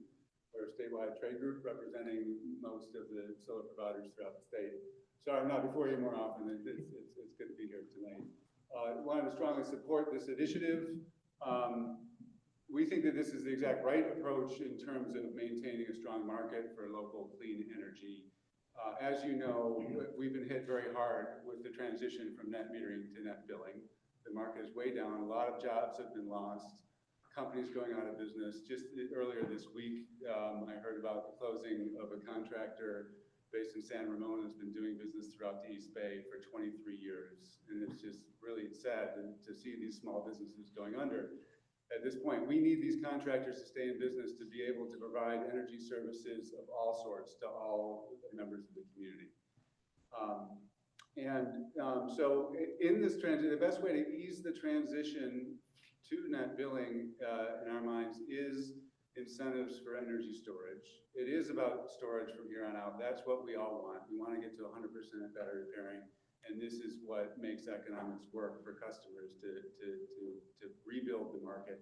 So even more than adding to export rates, we think the most important thing is to incentivize energy storage. So thank you for proposing this item. I also want to commend staff that has been working with us to design this program and ongoing conversations. They're listening, they're reaching out, we're working together. It's tricky to figure out a program design that makes sense for us to integrate with, as a one-off program, and that also provides all the benefits you're looking for. But I am confident there's a sweet spot that works for us and works for you, and I really am thankful to your staff for working with us to try to find that. Thanks very much. Thank you. Okay, anyone else in the room? Okay, we'll reclose public comment. Thank you very much, and bring back to the board for deliberations. It is an informational item, so we're not taking action at this time, but is there any comments by board members in the room? And online? CAC?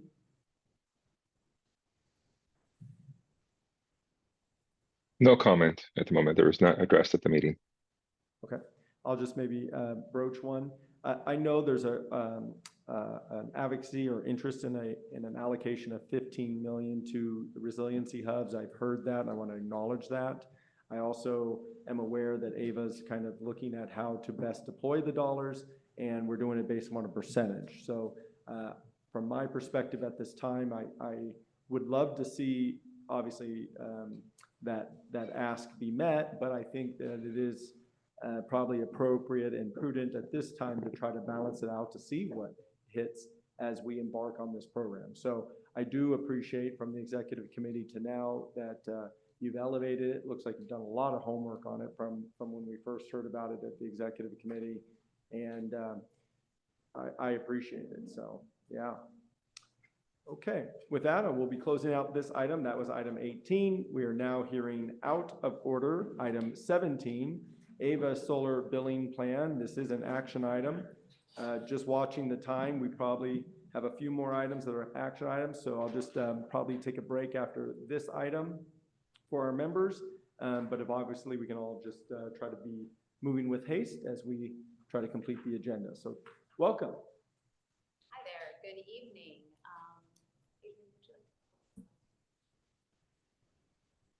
And again, item 17. All right, good Good evening, Board of Directors, members of the public, and AVA staff. Thanks so much to my colleagues for presenting on the battery storage program in advance of this policy proposal. I think these two go hand in hand. So we'll give you some of the background on net billing tariff or solar billing plan. Apologies, we can barely hear online. Oh, all right. I can talk way louder. Okay, How's that? much better. All right, thanks. All right, my name is Kelly Bresovec. I'm the Senior Director of Account Services at AVA Community Energy. And let's just go on to the next slide. All right, so to start us off, I'll give you an introduction, some history. We'll talk about the base solar billing plan, our proposal to sort of augment the base program. We'll go through quick fiscal impacts to both the customer and AVA, and end with our recommendation and next steps. Next slide, please. All right, so solar billing plan. Solar billing plan is the successor to Net Energy Metering 2.0. You've also heard it called NEM 3. You've also heard it called the Net Billing Tariff. Net Billing Tariff is what you'll see sort of if you were to look in the actual tariff book at PG&E. If you have a hard time sleeping after this meeting, go ahead. It was just released on the 15th. Otherwise, solar billing plan is what sort of the street name. That's how PG&E and the other investor-owned utilities are marketing this new program. So so this is really all about energy that is exported to the grid. Rather than getting retail for that rate, customers receive a new compensation method called the energy export credit. It's a calculated rate that is better aligned with the value of that on-site solar and other distributed energy resources. So the EEC rates, or energy export rates, I can't put them up on the screen now because it looks like it's a giant matrix of every month by month and every hour of the day. So middle of the day in the springtime, it's typically a lot of sun, it's not so hot, so energy isn't worth as much. However, you remember those hot days when we had those events where, we had those shutdown, keep it cool, somebody remind me what those are called. The power down, flex alert. Thank you. Oh man, those flex alert events, right? That's when energy is worth a lot. So the energy export credit reflects those values. Now I'll pause here and say one of the things that we haven't been talking about is the value of the energy that a customer generates and uses at the same time. That's also retail rate, and retail rates have been doing nothing but going up. So let's keep that in mind as we're talking about, the export rate is decreasing, yes, but the customer is still realizing value for every kilowatt hour that they consume on site that they generate. All right, so eligibility and timeline. So this applies to customers that either just signed their interconnection agreement within the past year, or after they've already received 20 years of legacy service on NEM 1.0 or eventually NEM 2.0. PG&E was originally going to release this in December of 2023. However, due to some complexities in the billing system, that's going to be, it just started getting released on the 15th of April. Non-residential customers whose billing is a little bit even more complex, that will release in June of this year. So until that system was fully ready, PG&E had been billing those solar billing plan eligible customers. So that's those customers that either had their 20 years, or those customers that interconnected after April 2023. They were all being billed on NEM 2.0. We've been following suit and continuing to bill on NEM 2.0, and we will do that until our billing system is up and running, and then we will switch customers over to the solar billing plan. All right, next slide. All right, so this is, as I said, the base solar billing plan, which remember, I can't put the rates up on the screen because it would just be a bunch of tiny numbers. But there is this glide path. This is these sort of bonuses that customers get to sort of help with the transition. The recipients, this is only for new voluntary residential installations. So this is our customers that chose to install solar after May of last year. And it's not a new home. So new homes today in California have to have solar in order to meet Title 24 billing code. So that's seen as involuntary. Otherwise, the CPUC, California Public Utilities Commission, and PG&E have agreed that customers that are voluntary residential will get these adders or bonuses to that energy export cost. So you can see this is a sort of a vintage structure. The value is provided to the customer for 9 years. So this is an adder onto the EEC. So for a customer that interconnects in 2024, they would see an additional 1.8 cents per kilowatt hour for every export that they send back to the grid. A low income customer, that's our CARE and FARA customers, would see an additional 7.2 cents per kilowatt hour. It's a step down type of program. So starting in 2028, there is no glide path or adder to that, to the EEC. So Adrienne, would you go to the next slide? All right, so what is AVA doing? We're not just going to implement exactly as PG&E is doing. We're going to do a little something extra. You just heard about the solar and storage incentive program. Thanks so much to JP and Andy. And we're also going to be looking at an extra credit for our CARE and FARA customers, as well as a peak bonus export credit. So let's, peak hours export credit. So let's talk about those a little bit more. And the next slide, I think you can skip because it's about the solar and storage program. Yeah, let's skip that one. All right. Here's the proposed AVA bonus credits. So remember the glide path, that was only for new residential voluntary. The proposed AVA bonus credits we're giving to all solar billing plan customers, regardless of if they were on NEM 2.0 or NEM 1.0 when they're transitioning, if they installed voluntary or involuntary. This goes for everyone. It's a constant credit and it's applied all the way through the end of the year of 2028. I'll note here, we've written the tariff to allow for some modifications starting in 2029, and I'll get into that, the why of that here in a few minutes. The residential CARE and FARA customers see a bonus credit of a penny per kilowatt hour for all exports all 24 hours a day. Residential and non-residential non-CARE FARA customers see an extra quarter of a penny. That number might sound familiar. That's the same as the Renewable 100 adder. They get that export adder between 3 and 8 p.m. Why 3 and 8 p.m.? Because that's when energy is most valuable. So we're applying this number to our customers, sort of saying, hey, anything you can do to export during this time, we're going to pay you a little extra.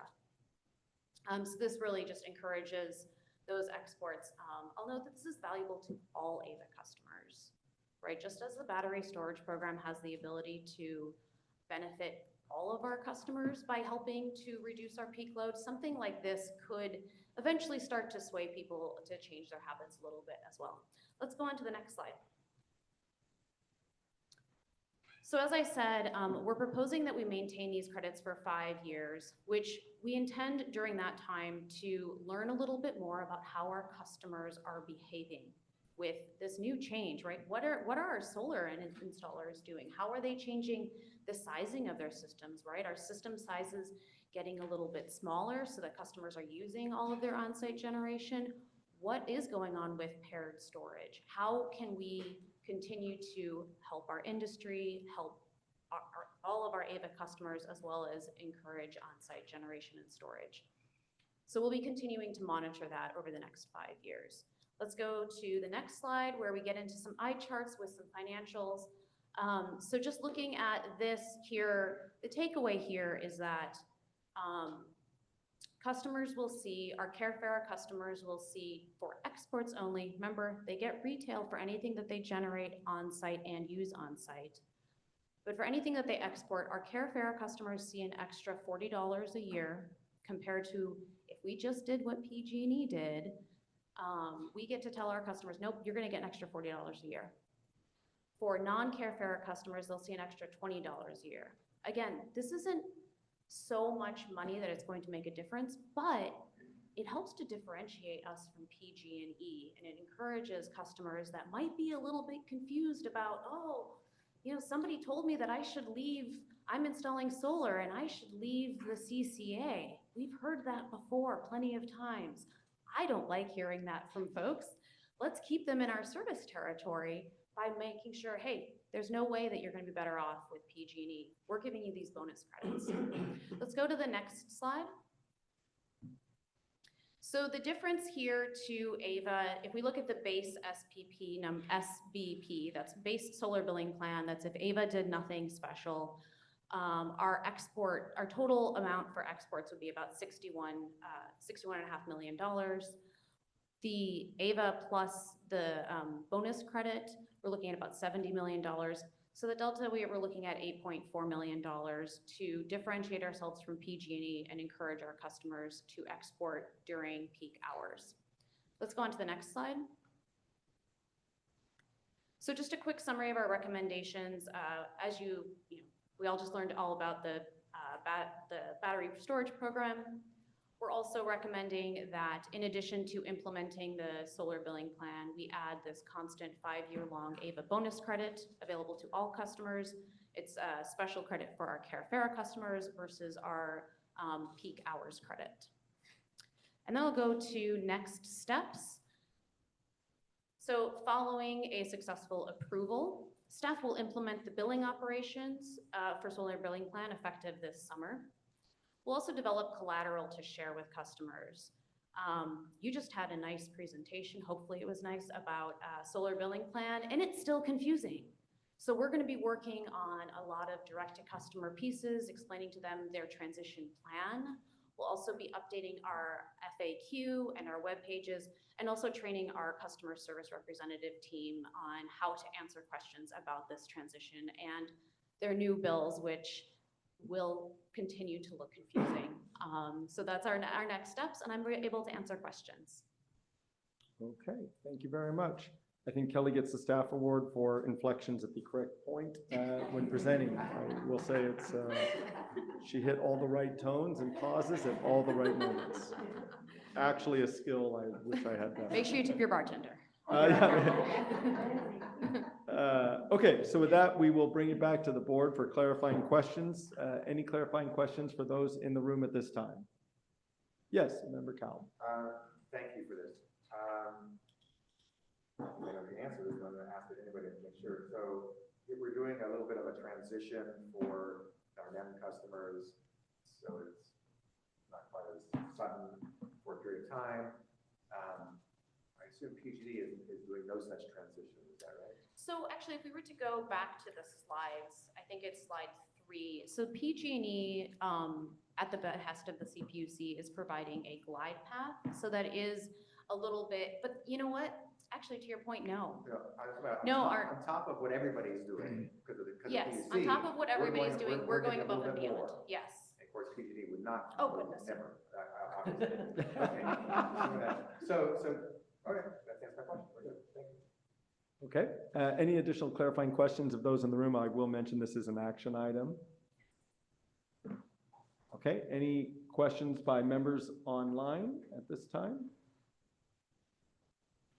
Okay, I'm going to mention, we're going to open public comment here, but I'll mention that we received a written public comment earlier. It is closed and attached with the package and part of the record.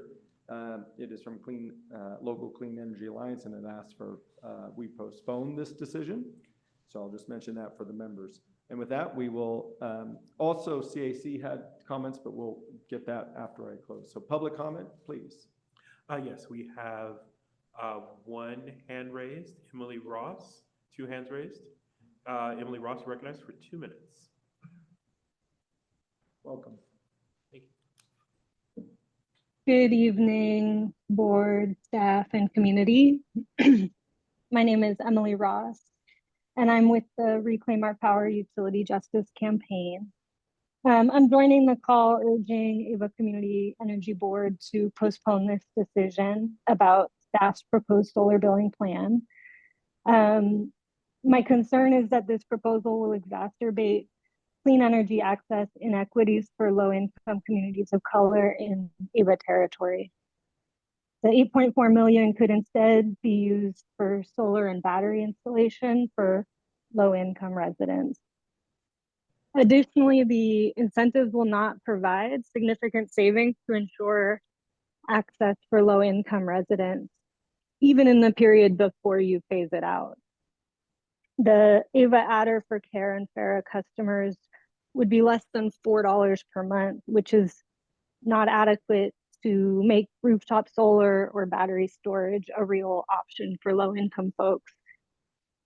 This proposal would instead benefit middle and upper income customers, only increasing the class-based disparity of clean energy access.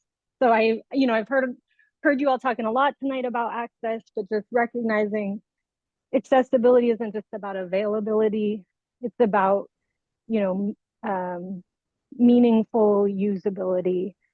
And in the case of energy access, that means affordability. So encourage you to postpone this decision to give you all the time to, really consider this item. Thank you so much. Thank you.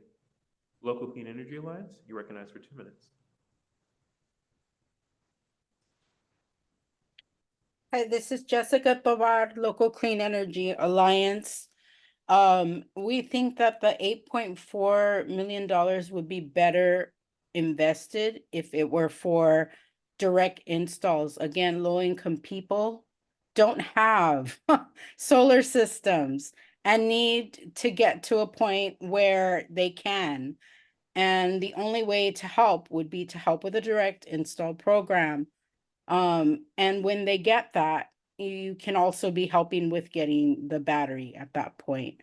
And just to name what we said in our letter, there are some low-income programs that provide solar, like the Solar on Multi-Affordable Family Housing.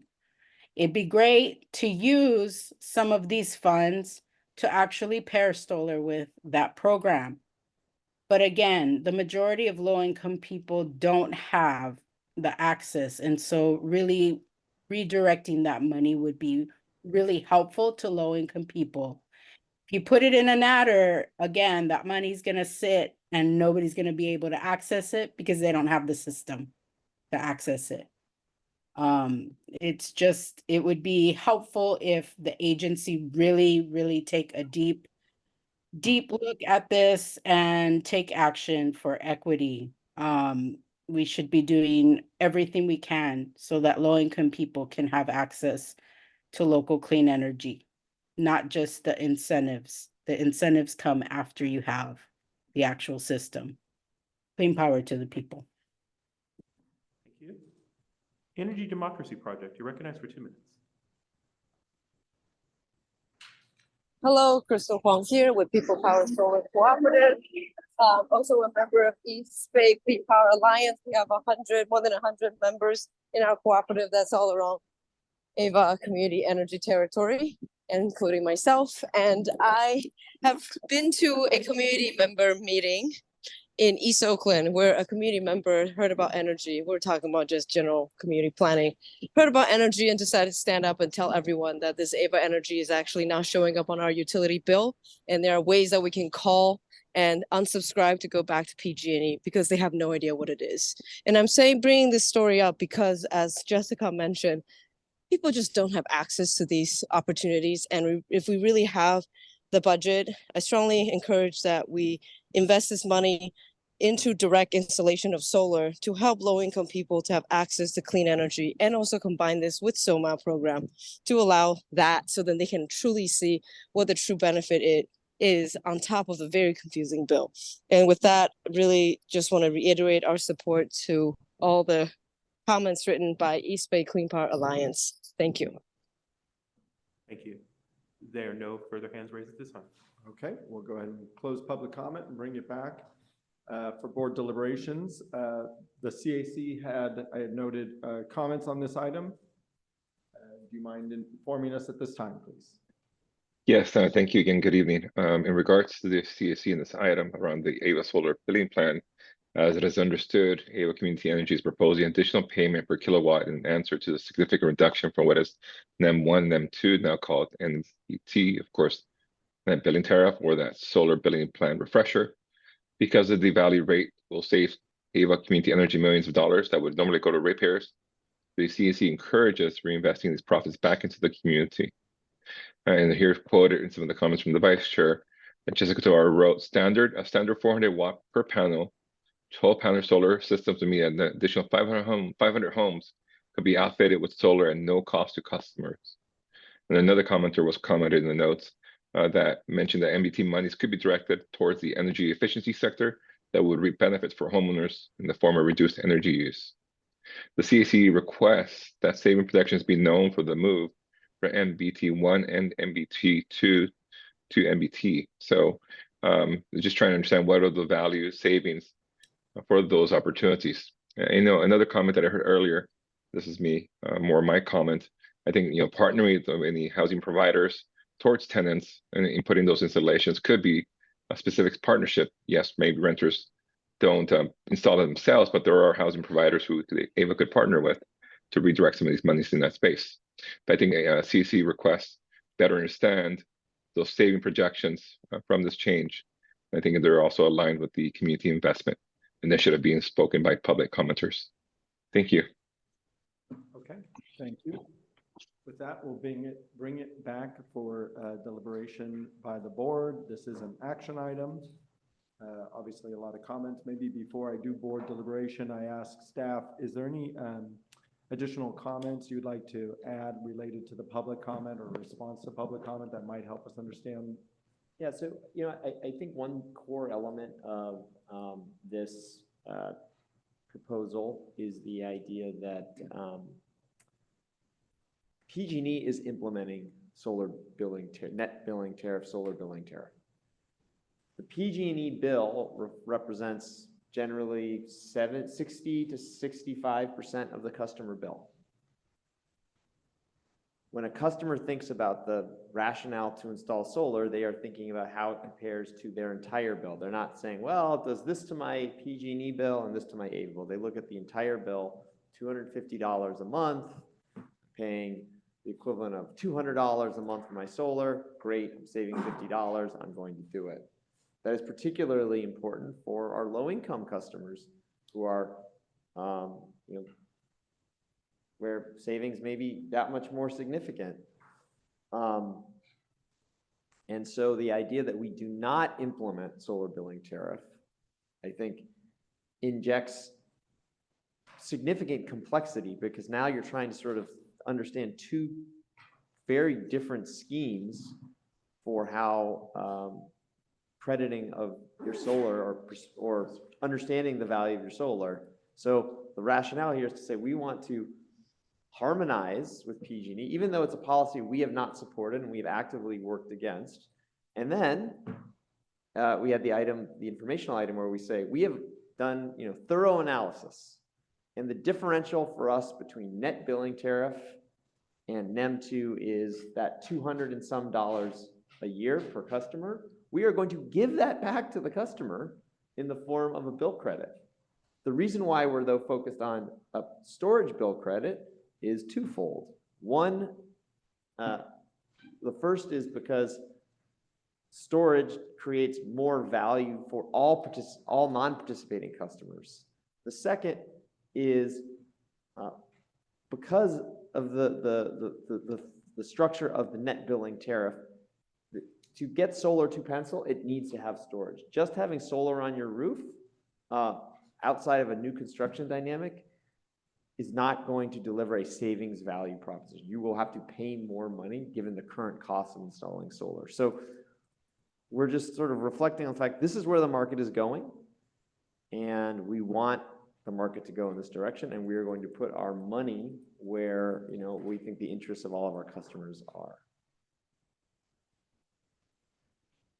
Okay, thank you very much. Yeah, Member Cal. Thank you. I know we sometimes in response to the comments or suggestions, we sometimes will point out that a lot of low-income ratepayers are not homeowners, property owners.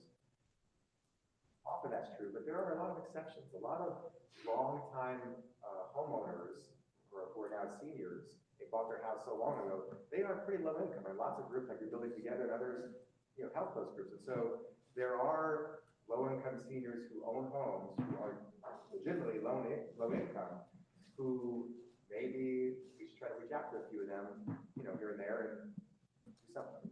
Well, I think that is exactly the reason why we have potentially up to $10 million in this year's budget that was going to be allocated towards incentives for helping Carefare customers install batteries. So on average, I think we shared in the last item, it would be $10,000 per household in direct incentives from AVA plus a monthly adder. So I think we are doing that, actually. Good. Yeah. Let's tell people. Absolutely, we will. Okay. Thank you. Okay, other comments by members? Any comments by members online? Seeing none, I'm gonna just, maybe a few I'll add. I'll just mention that, yeah, we need to continue to look at ways to reduce barriers to entry. I think we've been laser focused on that, and I think staff has continued to do that, so I really appreciate that. I will mention that to the local Clean Energy Alliance members, you've greatly opened my eyes to those barriers, and I appreciate that knowledge, and I do keep it in mind. Solar and storage, I think, benefits grid reliability overall, as from what I've seen, and for my community. And then I think that the solar proposition has significantly changed with the new NEM rules.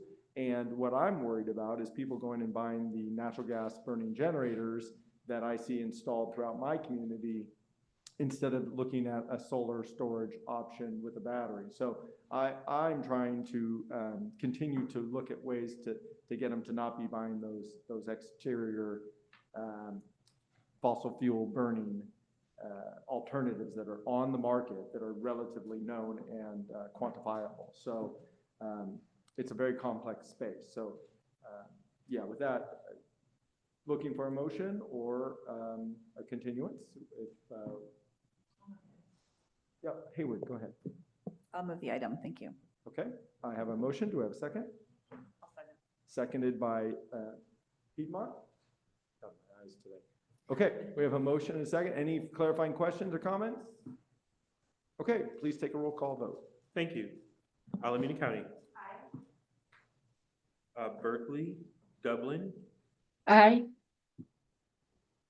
Emeryville, Fremont, No. Hayward, Yes.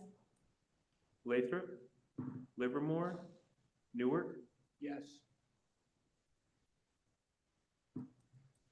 Oakland, Aye. Piedmont, Aye.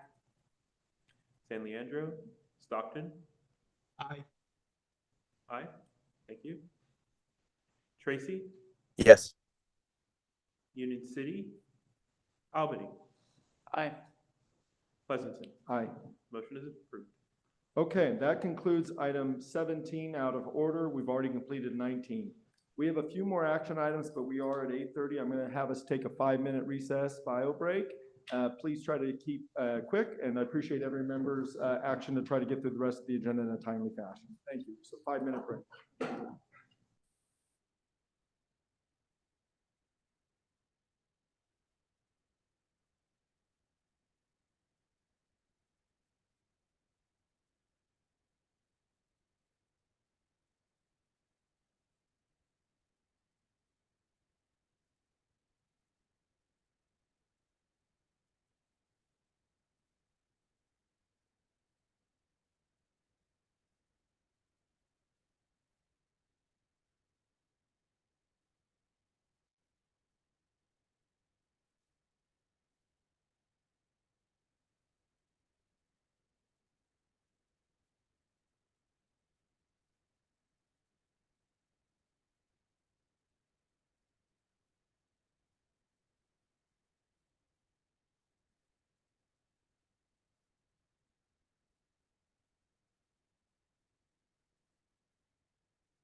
Okay, we're coming back. I think we have everyone that's returned from the members. Okay. All right, so thank you very much. We're resuming the meeting for Ava Community Energy. Again, today is April 17th. We've been going at it a bit. We're on item 20. There's a few more action items. I'll just remind the members so we can try to think about our comments and cognizant of the time so we can complete the business of the body. With that, we're going to go to item 20, Healthy Communities Contract.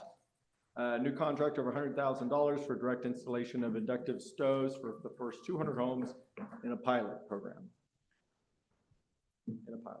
Oh. Thank you, Chair Balch and members of the board. My name is Dan Bertoldi. I'm the Electrification Program Manager. Excited to speak with you tonight about the Healthy Communities Program and about our recommendation to partner with Franklin Energy. The first slide. Next slide, please. So the Healthy Communities Program will set out to provide Ava's most vulnerable customers with an opportunity to electrify their gas stove with an all-electric induction stove. This will be a direct install style program for Ava's income qualified customers, and Ava will cover the cost of the installation and the appliance. This program will also serve as a research opportunity to better understand how electrification within our living spaces can impact indoor air quality and health, specifically those with existing lung conditions. We're going to start off by launching a pilot with the objective of installing 200 induction units.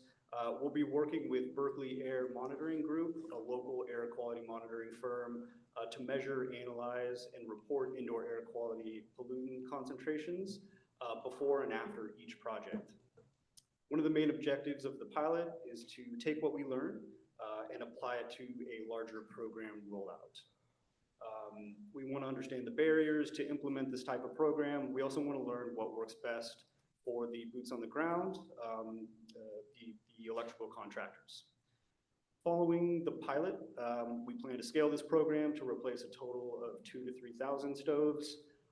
Ava will be looking to partner with a healthcare provider for that full program rollout to help us identify and enroll customers who suffer from diagnosed pulmonary conditions such as asthma or COPD. The full program rollout will also serve as an opportunity to conduct a longitudinal health study to show the long-term impacts of electrification. Next slide, please. So earlier this year, staff released a request for proposals for stove installation services to support the program. After a competitive process, Franklin Energy was the top-ranked conforming bid. Tonight, we're recommending that your board authorize the CEO to negotiate and execute an agreement with a not-to-exceed amount of $1.5 million over a 3-year term. I will note that this includes both labor and equipment for the pilot phase, which again is 200 installs. Next slide, please. So Franklin is an energy services company. They do program implementation work, and they have experience working with other CCAs and utilities implementing direct install programs. Franklin will be managing 3 subcontractors to perform the work. About 20 of those electricians across those subs are local to Ava's service area. Next slide, please. Franklin Energy will provide program implementation services, including dispatching assessors to perform site visits, and they will perform analysis on people's homes to understand their electrical load and capacity. They will provide customer support through a helpline. They'll be coordinating with and dispatching those contractors to run circuits when needed, to modify the stove alcove, to cap off the gas, things like that. Franklin will procure the induction stove and oversee the installation of the stove as well. And they will also be providing project administration to help Ava staff run this program. And that concludes my presentation. I'm happy to take any questions. Okay, thank you very much. Clarifying questions? Yes, County Malamina. Thank you, Chair. Thank you for the presentation. Are there going to be multiple products available for the consumer, or is it just one specific stove that we're gonna start off with? Thank you for that question. Yes, there will be options. We'll be working with a local retailer to provide kind of a number of different options that are kind of fit within the program budget. Okay, great. And what is the timeline to launch this program? We are looking at the summer of this year, Okay. to launch the pilot. And do you have a sense, you mentioned this is just a pilot, but the goal is to scale this. And you mentioned partnering with a healthcare provider. Do you have any ideas of who that might be just yet, who you're engaging in conversation with? We have engaged with a vertically integrated healthcare provider who provides kind of all the way from insurance to physicians, and we're going to continue to engage with them. I don't know if I'd be able to kind of make that public at this point. Okay, so I would strongly encourage, if you haven't had a conversation, to reach out to Alameda Alliance. That is the managed care plan here for Alameda County, who serves the majority of Medi-Cal recipients, and then in San Joaquin County, whatever their counterpart is in that county, to get to some of the comments that we've heard from members of the public with respect to access and equity. It would really, really focus on our Medi-Cal recipients. Thank you. Health Plan of San Joaquin is the San Joaquin County Thank you. alternative. Okay, thank you. Thank you. Yeah, I remember we talked briefly about this when we were talking about just the lending of the induction stoves from the libraries. And wondering if you could also focus on, so you're going to say focus on homes with people that potentially have pulmonary conditions like asthma. And I would also like to see us do it as more as, looking at preventative households. So households that live in some of those high pollutant areas that are affected by, so like particulate matter, so that we can try to stave off the asthma increase rate in some of these low-income areas. So that might be an even bigger impact, especially in a study environment, to see what households that don't have this kind of, don't have a gas stove as opposed to induction stove. So I appreciate you adding that as part of the pilot, or at least consider that with the health provider that you choose. Thank you. Okay. Any additional clarifying questions or in the room or online? Yes. Member Cox. Thank you. My question is, you're anticipating 2,000 to 3,000 stoves, but are you assuming it will be the responsibility of the owner or the owner of the house or those that are renting to get the permission of the landlord to install these stoves? What if there's enormous amount of work that has to take place to get it ready? So when you do the assessment, is there some benefit coming back to the individuals that want to have this new stove? Are you giving any type of credit or reduced cost for installation or the purchase of the stove? Thank you for that question. So to I think answer the first part of your question, we will be working with renters, but they will need permission from the property owner. In terms of the assessment, we will be covering a number of different construction components of installing, from running a branch circuit to installing circuit sharing devices when needed, optimizing the panel for the pilot. Continuing on into the full program, we're going to kind of see what are those measures that are going to best serve the customers, and potentially expand that out. At this time, we have not considered providing any type of credit directly, but we would be providing pretty substantial incentives towards a number of different sort of components to make that installation possible. I think largely the structure, particularly for this component of the program, is we are paying for the entirety. We're paying for the upgrade, the electrical upgrades, limited. We're not. We have some eligibility criteria, but essentially, in the kitchen, you're going to have to run there's the stove is where it is, and there may oftentimes there will not be a plug at the stove, it's a gas stove.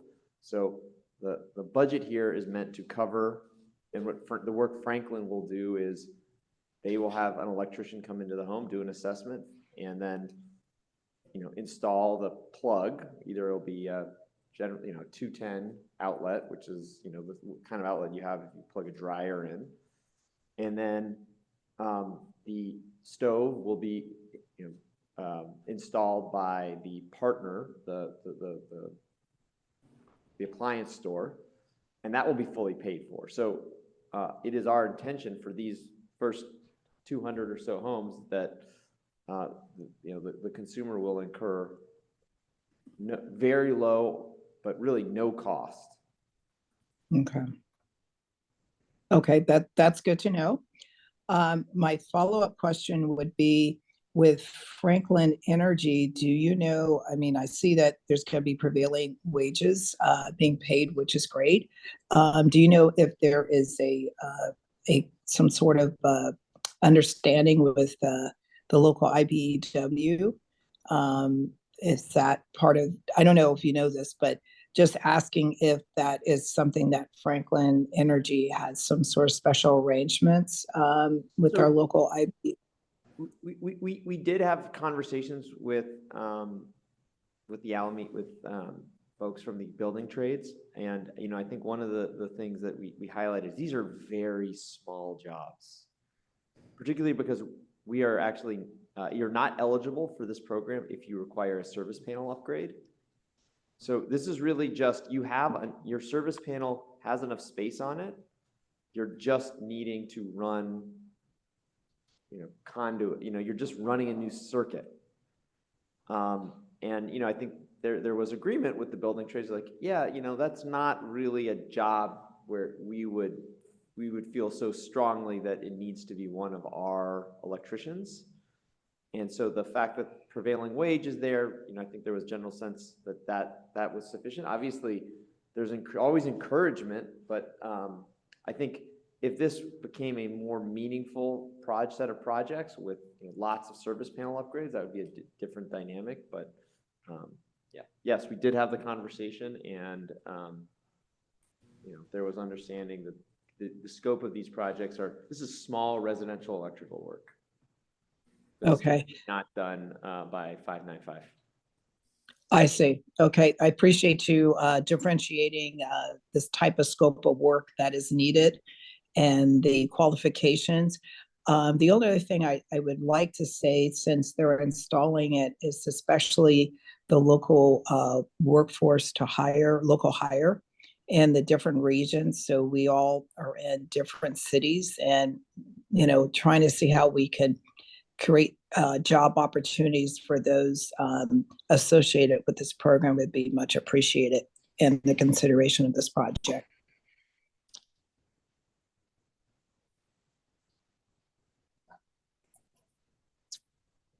Is that part of your intent? I'm sorry, I'm not sure if I lost that connection or not. Sorry,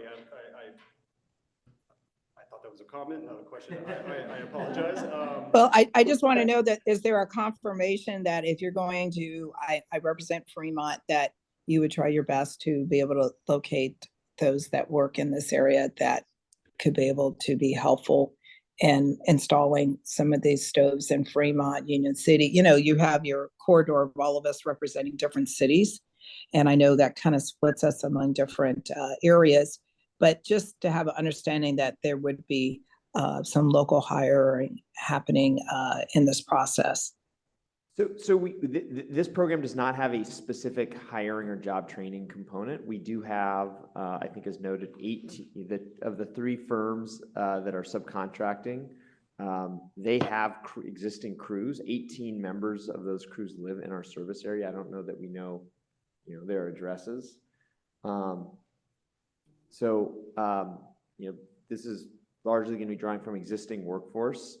I think the opportunities, as this potentially grows and we're doing a lot more of this work, we would absolutely intend to link the contractor or contractors we're working with the workforce programs that we are supporting. So I think we're on the cusp, but we have pending some major workforce development grants for instance. So the grantees for workforce development and these contractors, as we start to have relationships and we start to have more flow through, certainly will be connected, but that's not a feature of this smaller version of the program.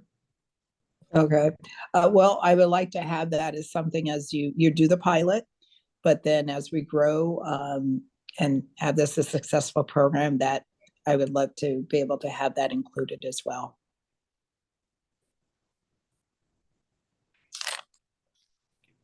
Does that conclude your comments, Member Cox? Yes. Thank you. Thank you. CAC Chair, I see your hand. Thank you. And just in regards to the CAC, their concern was, how the participants would be selected, including for health reasons, locations, income level, and if renters could benefit was more of the questions that were being asked that evening.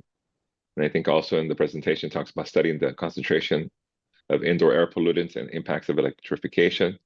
I'm not sure if I missed it, but is there more of a pre and post analysis using indoor air quality sensors? I know there's providers out there that provide those kind of sensors, but I'm just curious about that collection of data around that information that be collected around the impacts and parts per millions were being asked as well for the study.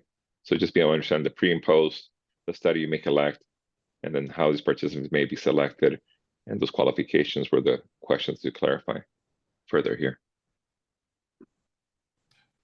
I don't know if you have the answers of some of those, or some of them you'll have to look at, Dan, or. Yeah, so thank you. To clarify, you're asking about the specifics about the data collection and how the pre and post surveys would operate? Yes, I think that's some of the questions that came up at the CAC meeting, and for this body here, just maybe you have those answers and any other information you may have. Thank you. So our air quality monitor partner is still developing the protocol, but I could say that they will be procuring air quality monitoring devices that they would provide to Franklin.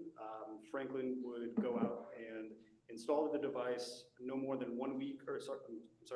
less than 1 week before the installation of the unit, and then they would leave it to collect data after the installation for another week.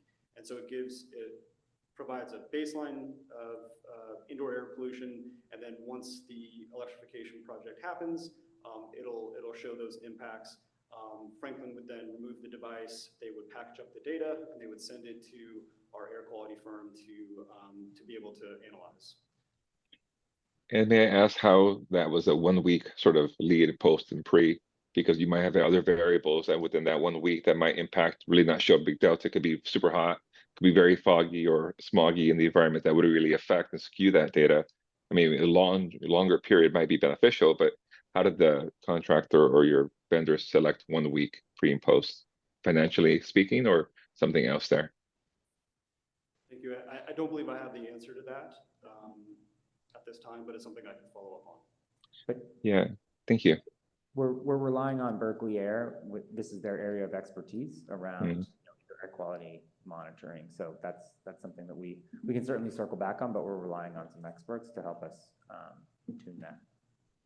Thank you. And Chair, if you want to get the opinion of the CAC, they were supportive and moved forward this item, just for reference. Thank you. Thank you. I just had a quick couple of questions, if I may. I remember you presenting this to us earlier in the year, or maybe it was last year, I'm losing track. Scalability is my question. $1.5 million, 200 homes, that's $7,500 a home. That doesn't seem scalable to me, so I'm just kind of wondering staff's thoughts about that. And then a second comment, and I think you've addressed it, is obviously the conditions of the home that we go into, and I heard that if a panel upgrade is required, will be excluded from the pilot, right? But we don't know if we'll go in and find mold or some other condition that would be significant that would need remediation. So at what point would you, I presume in your pilot, you're going to figure out where a go, no go is for particular customers, right? So maybe you could speak to those, and I have one further question. Yeah, so maybe I'll speak to the first one, and if you have thoughts on sort of remediation, but scalability. So this is our initial sort of thinking. I think we we want to learn more about, what is the actual cost of install. I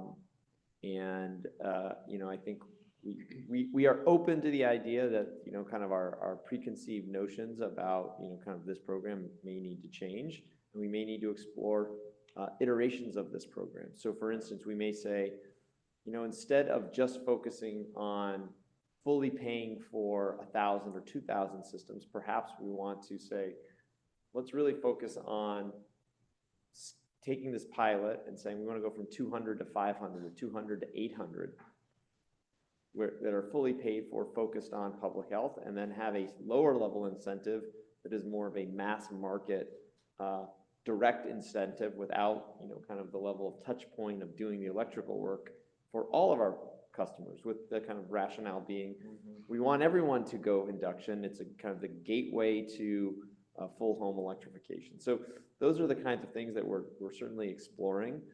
We're going to learn a heck of a lot, though, here from this 200, and really understand how hard is it to acquire customers. That's going to be a big part of it. We think about scalability. If we very quickly sell out the chain, sort of the 200 households, then I think we would say, gosh, there's a lot of benefits. We're learning a lot here. Let's go through and do 2,000. If we're really struggling to acquire 50 or 75 households, then I think we're more likely to want to come back and explore different eligibility criteria in the future. Yeah, I don't know about prior conditions. Do you have any comments? My main comment there is we want to be sort of mindful that we can't go and fix every problem in the home. So we're really focused on a single measure here, and Franklin does have the ability to provide recommendations for other things. So if you find there's an issue with the HVAC or the windows, being able to say, hey, these are some of the options that are available to you, but we're really laser focused on this one measure and doing the one measure install well. And that will mean that we avoid fixing other conditions in the home. But that's kind of a trade-off that you have to get to try to get to some level of scale. Maybe that if you do fix everything, you might only be able to do 25 or 50 households, because it ends up being that much more expensive and time-consuming. Okay, that concludes. I don't need further. Okay. Are there any additional clarifying questions? I know we kind of muddled it, but no problem. Okay, we'll go to public comment. Are there any public comments on this item? Yes, there is. Aya Paz, are you recognized for 2 minutes?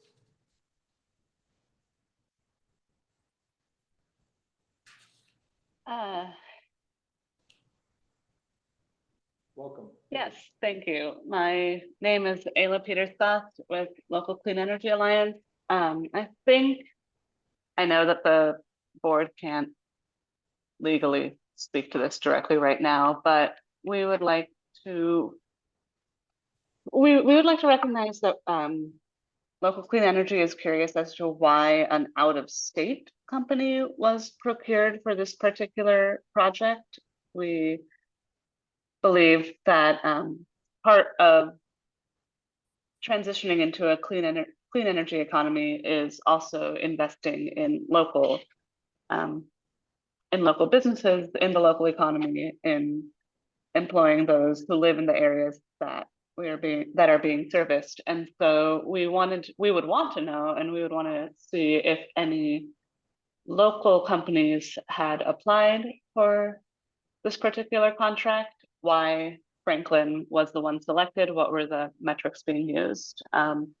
Because first of all, we believe in that transparency is important for the public to know exactly how this money is being used and why it is not being invested in a local company, and as well as just understanding the reasoning behind it and the reasoning behind these particular processes. Clean power to the people. Thank you. Thank you. There are no further hands raised at this time. Okay, I'll go ahead and close the public comment and bring it back to the board for deliberations. Is there any comments or motion or follow-up questions from the board? Any in the room? Yeah, Hayward. I'm not going to make the motion, but I was also wondering if I would answer the question about us. Yeah, so Franklin Energy is the implementer. They are not the contractor. We're not hiring out-of-state contractors. We're hiring an out-of-state firm that is very experienced in managing these kinds of direct install programs. A local person has to do the work. And so a local person has to do the work. This is not out-of-state folks coming to do the work. You're not zooming into the kitchen. And of the bidders, Franklin was the only bidder that presented a proposal that was able to fully fulfill the 200 projects. So we did have another bidder who was a local electrical contractor bid, but they were not going to be able to substantially fulfill the 200. So they might have been an option for a subset. We did talk to them about potentially joining the list of subcontractors, and in the end, they decided that this wasn't so core to their business that they would rather not kind of go through the effort of contracting with a third party. And so, but it was something that we did really seek out, and yeah. Thank you for answering that question. Otherwise, I'm happy to move the item. I think this is really interesting. Okay, item is moved by Hayward, seconded by Alameda County. Any additional comments by anyone in the room? And online? CAC Chair, we notice your hands up. Did you have additional comments? I'll presume not. Yeah, I think it was left. No. Okay. Apologies. I'll just mention, I did hear the item prior. Who we partner with, who actually does the install, will matter for the AVA's reputation, obviously. So that selection process and how you evaluate that, how you follow up to understand their performance, and if they carry out our ideals and equities and our value system as an organization will matter. So I've communicated that before. In addition, the reason I asked about scalability or conditions on site, Pleasanton has a program in our local Tri-Valley area where we upgrade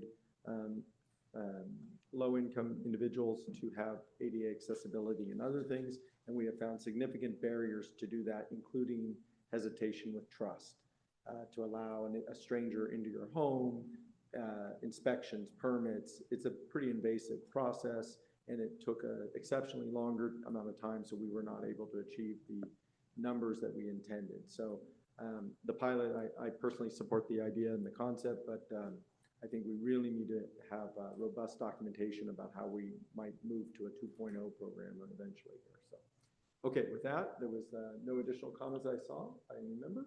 Can we go ahead and take a roll call vote? Again, this is item 20. Great, thank you. Alameda County. Thank you. Berkeley, Dublin. Dublin. Come back to Dublin. Yes. Thank you. Emeryville, Fremont, Yes. Hayward. Yes. Lathrop, Livermore, Newark. Yes. Oakland. Aye. Piedmont. Aye. San Leandro, Stockton, Yes. Tracy, Yes. Union City, Albany, Yes. Pleasanton. Aye. Motion is approved. Okay, we're gonna move to, that was item 20. We're gonna move to item 21, Cedar One long-term contract approval. This is an action item. Approval of long-term solar and storage offtake agreement with Cedar One. Good evening. Can you hear me? We can, thank you. Good evening. There should be a presentation on the screen there, so I will wait for that to pop up. There it is. Okay. My name is Scott Harding.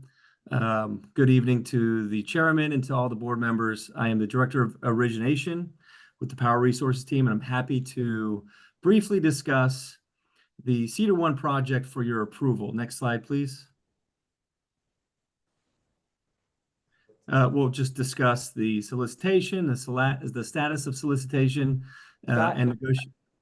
I might ask, just given the late hour, why don't we just jump right to the project? I don't think we need to talk about the status of negotiations or the solicitation. Let's just talk about, why don't you jump right to the project slide? And I would almost argue, do that quickly. And then if there are questions on the project, Yeah, slide 4. Yeah, there we go. So this is a project for 100 megawatts of solar and 100 megawatts of storage for 4 hours. It's a 15-year agreement. It is for all environmental attributes, resource adequacy, and the energy from the facility. It is located in Imperial County, California, and the developer is Atlantica Sustainable Infrastructure. It has an online date of March 31st, 2027. And we are the 100% sole off-taker of the entire project agreement. So we can go to the next couple of slides about Atlantica, or we can skip to the end. I think that I'll just talk about Atlantica real quickly. They're a very reputable development company. They've got 2.2 gigawatts of operational renewables and storage, and about 1.3 gigawatts of that is in the US. Next slide, please. There we go. That's all I have. I think those are the key highlights here. Happy to answer any questions, and thanks for your attention. Okay, are there any clarifying questions by members in the room? Online? No, I have to wait for the pause if there's anyone wanting to unmute. Okay, seeing none, any public comments on this item? There are no hands raised at this time. Okay, opening close, bring back to the board, looking for any comments or deliberations. Or an action. I'll move the item. Moved by Albany, Second. seconded by Fremont. Any additional comments or questions? Okay, with that, can we have a roll call vote, please? Great, thank you. Alameda County. Berkeley, Dublin. Dublin? Yes. Thank you. Is that a yes? Yes. Thank you. Emeryville, Fremont, Yes. Hayward? Yes. Lathrop, Livermore, Newark, Yes. Oakland? Aye. Piedmont? Aye. San Leandro, Stockton? Yes. Thank you. Tracy? Yes. Union City? Albany? Yes. Pleasanton? Aye. Motion is approved. Excellent, thank you very much. All right, with that, we are moving to item 22, PG&E nuclear allocation. This is an informational item. And with that. So please, so can we go to slide number 4 to start? So I'll just, so this question of resource allocations is something that has come up really since 2019. The board originally took action on the original offer of an allocation of nuclear and hydro in 2020. At that time, the board elected to accept an allocation of large hydro and not accept an allocation of nuclear. The circumstances at that time were that Diablo Canyon nuclear power plant was slated to close in 2024 and 2025. And so the decision was, because it was closing so soon and we're investing in clean energy resources, let's not accept it. And then as a result of that, there was a shift in how we compared ourselves to PG&E to really focus on the amount of renewable energy we had as opposed to carbon content. In the last year, the circumstances have changed though, and that's largely driven by the fact that Diablo Canyon has been extended 5 years until 2029 and 2030 by the state of California and the federal government. That is creating a dynamic where we once again have to revisit this question of whether or not we accept an allocation from Diablo Canyon. Slide number 5, please. So this is the general background. Many of you were not on the board, but you'll note that this was an item that was passed with no's and yeses on both sides, and quite a bit of public comment.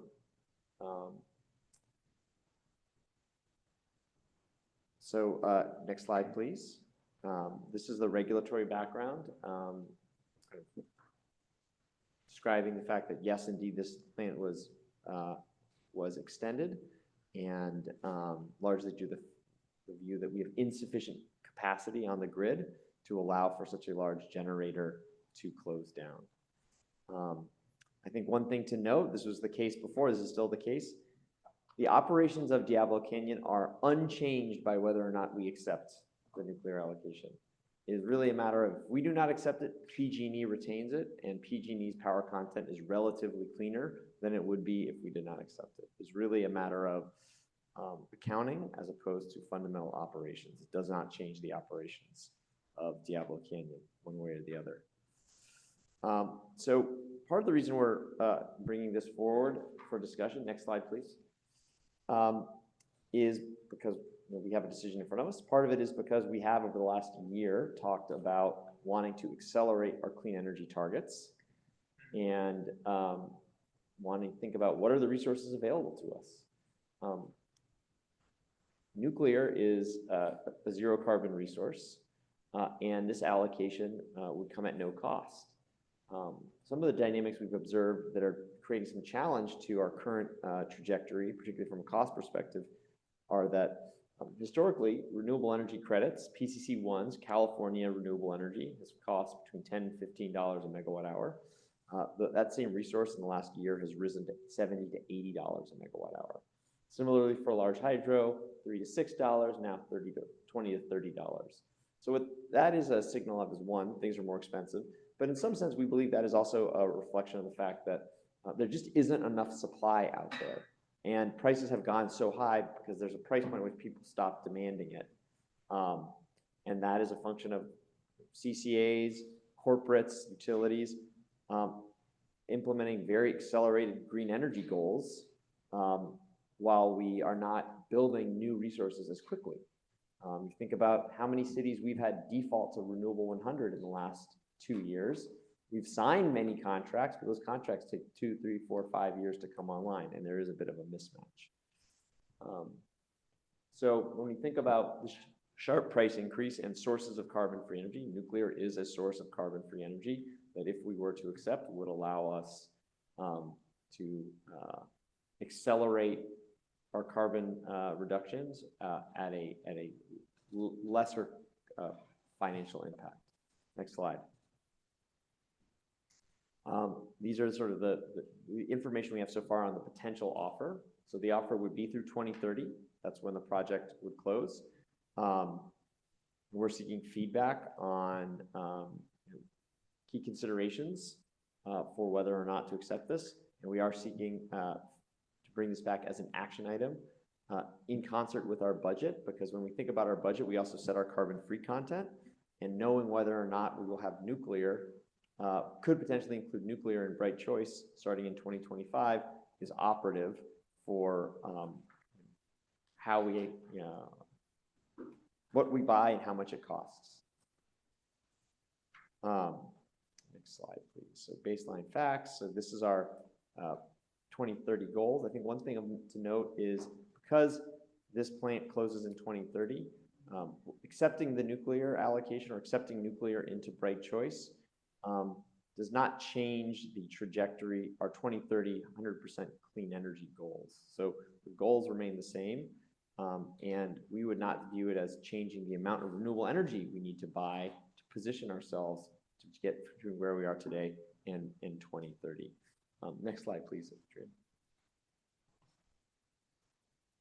So this is our Bright Choice. You see how our emissions are estimated to go down, our renewable content goes up, and our carbon-free goes up, and our unspecified goes down.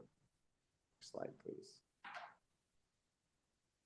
This is our most recent power content. And I think the thing to really note here is 49.3% nuclear for PG&E.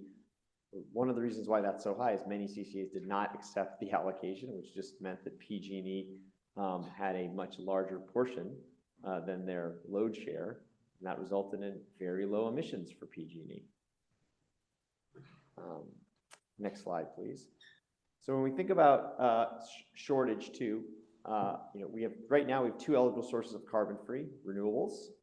As noted earlier, the price of renewables has 5x'd from 10 to 15 to 70 to $80. We have also seen large hydro prices go up. We can build our way out of our renewable energy shortage. It just takes a while. Or we can buy large hydro. The challenge with buying large hydro is, as we see here, it's really a matter of how much it rains and snows. When we have a lot of snow, we have a lot of large hydro. When we don't have a lot of snow, we do not have a lot of large hydro. This is illustrated by sort of, some years it's high, some years it's low. And our continued reliance on large hydro to achieve our carbon reduction goals is somewhat amounts to hoping that it rains. Because if we have a really rainy year, really snowy year, we're good. In a year where it doesn't, we're going to face a shortfall. Contrast that with nuclear. Next slide, please. Very flat profile. As we know, nuclear is base load. It just sort of produces, pretty straight line. There are some, usually in the spring, they take some of them down for maintenance. So there are some blips, but highly predictable volumes. Next slide, please. So we've developed 3 scenarios for consideration, not that we would like some feedback on as we think about what to bring forward. So scenario 1 is we do not accept the nuclear allocation and we do not change our current, next slide. Next slide. We do not accept the nuclear allocation, so we do nothing, we change nothing. We have the current policy we have with the trajectory to 2030. We maintain the sort of the status quo. And every year, depending on the budget circumstances, depending on resource availability, we may explore increasing renewables content for the year ahead or carbon-free content, but we don't change our underlying trajectory to 2030, scenario 0. Scenario 1 is we do accept the nuclear allocation. Our projection is that the nuclear allocation equals roughly 10% of our total bright choice demand. And so that would go as a direct offset to our unspecified energy purchases. And so, you see here how the power content, our renewable energy levels stay the same. Our large hydro stays the same, but we just reduce our unspecified, reducing it by half in 2025. It keeps going from 12% to 8% to 4%, and by 2028 we have 0 unspecified. We still have some emissions, but those emissions are just from PCC2s, so are really just the accounting associated with PCC2s. And so in this scenario, it's effectively by 2028 we are 100% zero emission resources in our portfolio. So in scenario 2, we accept the nuclear allocation, but we also seek to buy more carbon-free resources, large hydro, potentially buying or accepting other CCAs nuclear. And in so doing, we fully eliminate unspecified starting in 2025. This would have, and let me maybe say scenario 1 would have no fiscal impact, or has actually a very modest fiscal benefit, because we can buy a little bit less large hydro in 2028, 2029, 2030 when we've knocked the unspecified out. But it's more or less, in the near term, it's a wash. Scenario 2 does carry some cost because we're buying more carbon-free to be able to fully eliminate unspecified. But in this scenario, we would be able to say in 2025, we are 100% carbon-free resources. Yes, we do have emissions. Those emissions are coming from PCC2s. So, there's nuance there. And if you're just looking purely at our megawatt hours per pound, there are still emissions when you're doing your city analysis, but our power content would be 100% clean. So, I think that there are benefits there. So this is not the totality of the options, but these are we view as sort of 3 scenarios. In scenario 2, the cost would range depending on whether it's nuclear or large hydro or something else from, call it $6 to $20 million in 2025, 4 to 12 in 26, 2 to 6 in 2027, an incremental procurement cost. So fairly modest incremental procurement cost. So in summary, next slide, these scenarios really go at getting at our unspecified targets. They do also reduce the underlying emissions.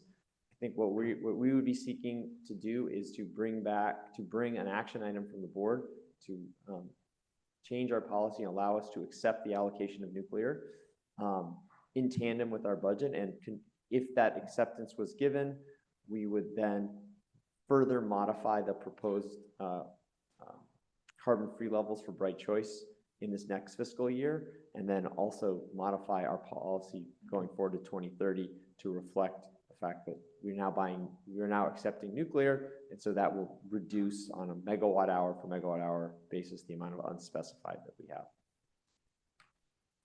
That's it. Okay. Obviously, I'll mention to the board that this is a potential future action item, and it's been a contentious item in the past, so make sure everyone is understanding it, and obviously I'm happy that staff's brought it as an informational item at this time so we can have ample time to evaluate it. So with that, we'll open it up for clarifying questions of board members in the room. Yes, Hayward. Okay, so the idea is, of course, to get to 0% unspecified by 2030 in scenario 1, and then by 2025 in scenario 2. But is the idea then Diablo closes in 2030, and we now have procured enough other energy to get to that point? That's right. So by 2030, in all of these scenarios, we're still going about our work of building new renewable energy sources. We're unable to hear you. I'm sorry. We are in all of these, whether we accept the nuclear or not, we are still working towards our goal in 2030 of 100% carbon free. And so whether we accept the nuclear or not does not change our plans for acquiring new clean energy resources incrementally to get us to a place by 2030 where that is all we have in the mix. Great. So then, so even if for some scenario where Diablo is extended again for another 5 years or something like that, our plan would be, the scenario would be we're only committed to 2030, and then we cut it off no matter what Diablo is doing at that point. Yeah, I mean, at that point in time, we would have enough resources to, so Diablo would represent excess in that point.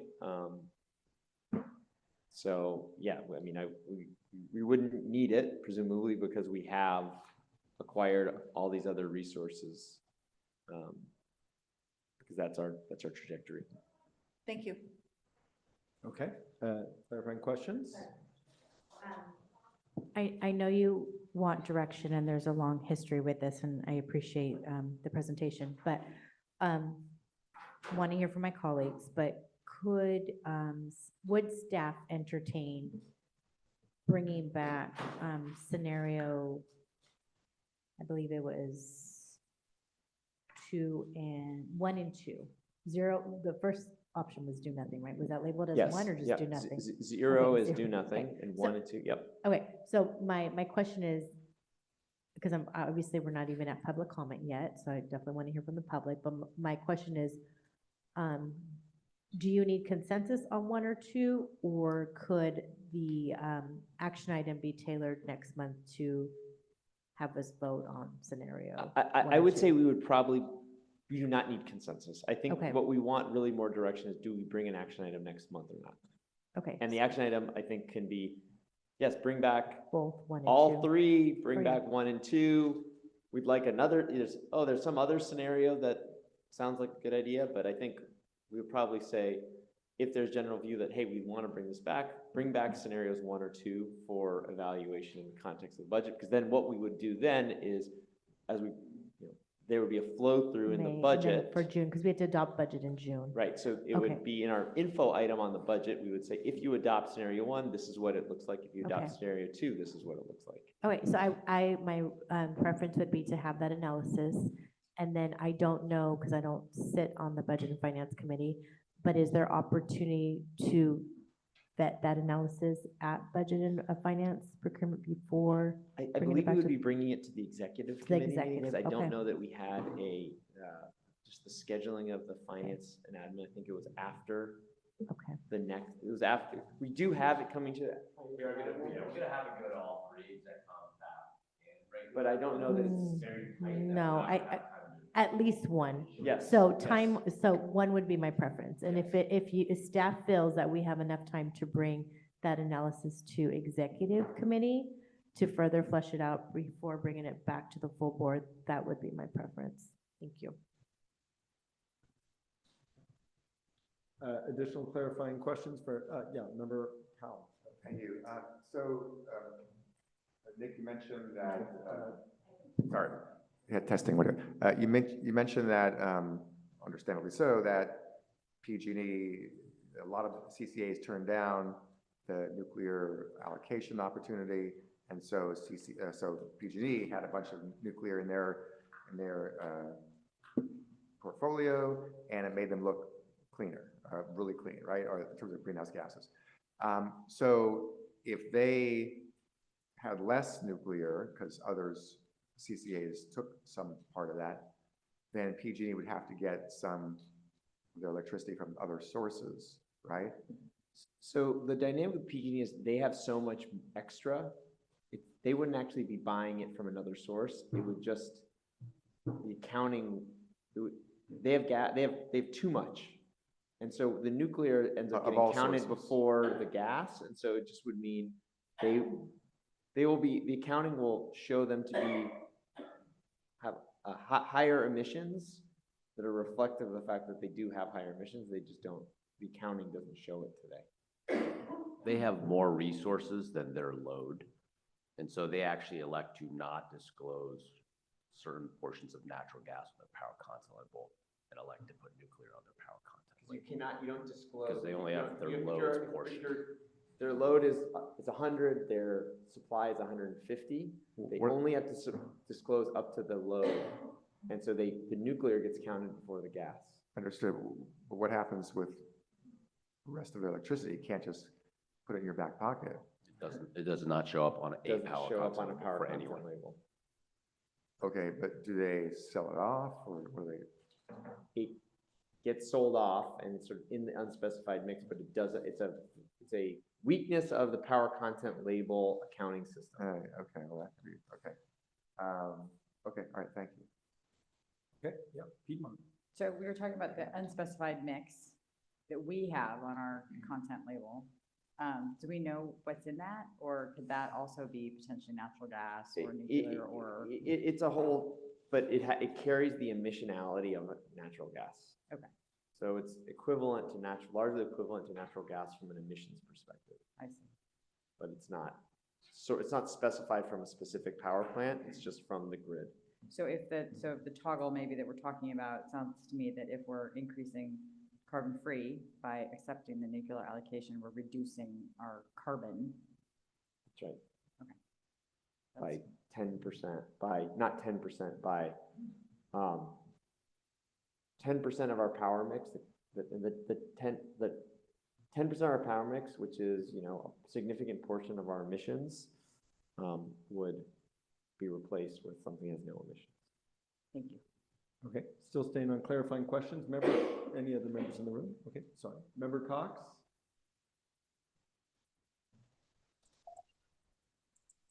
Thank you. Had a couple of questions. I appreciate the presentation. One is, how old is the Diablo Canyon nuclear plant? I believe it was built in the 70s. So 40 plus years old. Okay.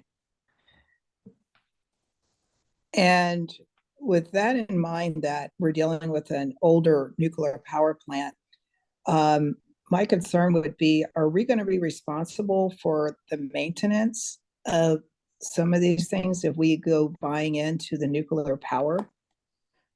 Well, we're not buying it. We are accepting the allocation, and no, we have no obligation to obligations related to the operations and maintenance of the facility. The operations and maintenance of the facility is the full purview of PG&E, and that, whether we accept the allocation or we do not accept the allocation, changes no facet of operations changes no facet of responsibility, and carries with it no liability. Similar to. Okay. I just want to make sure there was no cost responsibility on our part, just to kind of understand this arrangement. So it's just purely power. That's it. They maintain the title, the risk, all those other things. One thing that I haven't seen and probably would like to see is if there's any generation of how much radiation is being involved in this power production, just so I can understand a health risk. I don't know the answer to that, but we can look into it. But maybe my one comment would be the radiation. What radiation there may be, and I'm not aware of any radiation. Could you confirm that? Whether we accept, we'll certainly look into it. But you know, our accepting the nuclear allocation or not does not change the operating parameters or the waste management strategy for Diablo Canyon. So there's no health and safety impact one way or the other. The health and safety dynamics are the same irrespective of how we choose to act on the nuclear allocation. I think it's important if we're going into an arrangement that,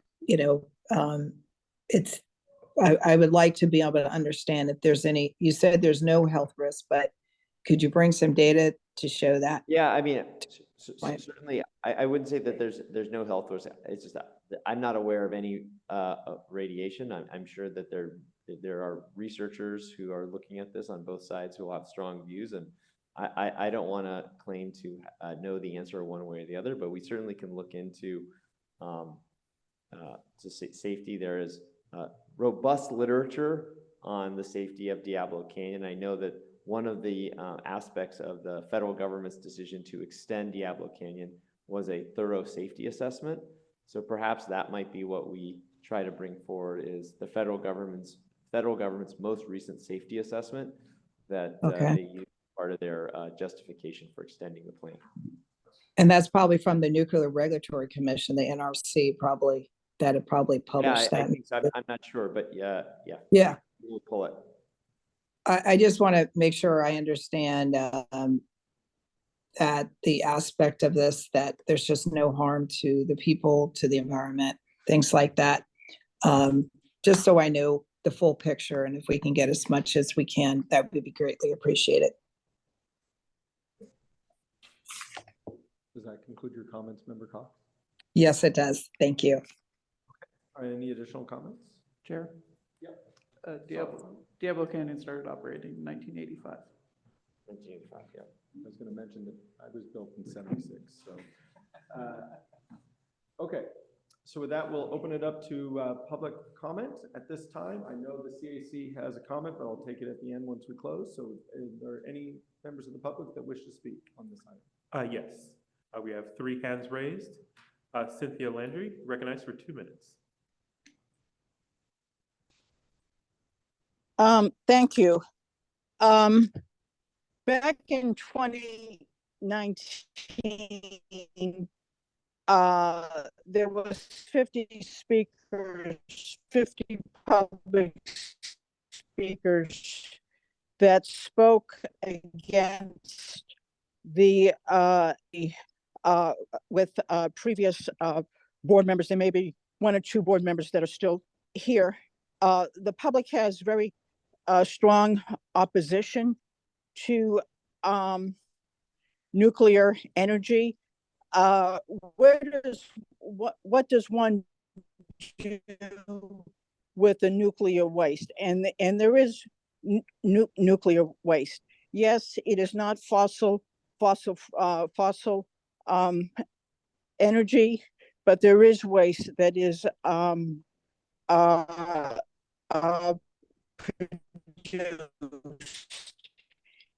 And Mr. Chassett eloquently said that Ava Community Energy will be to 2030, regardless of whether the board accepts the nuclear. So why don't we continue to maximize investments in renewable energy such as wind, solar, and that type of energy. Right now, I don't think in the unspecified there is very little, if any, nuclear energy in our portfolio. And that is something that this CCA should be very, very proud of. The fact that you have maintained a nuclear-free. Thank you. Thank you. Local Clean Energy Alliance, you're recognized for 2 minutes.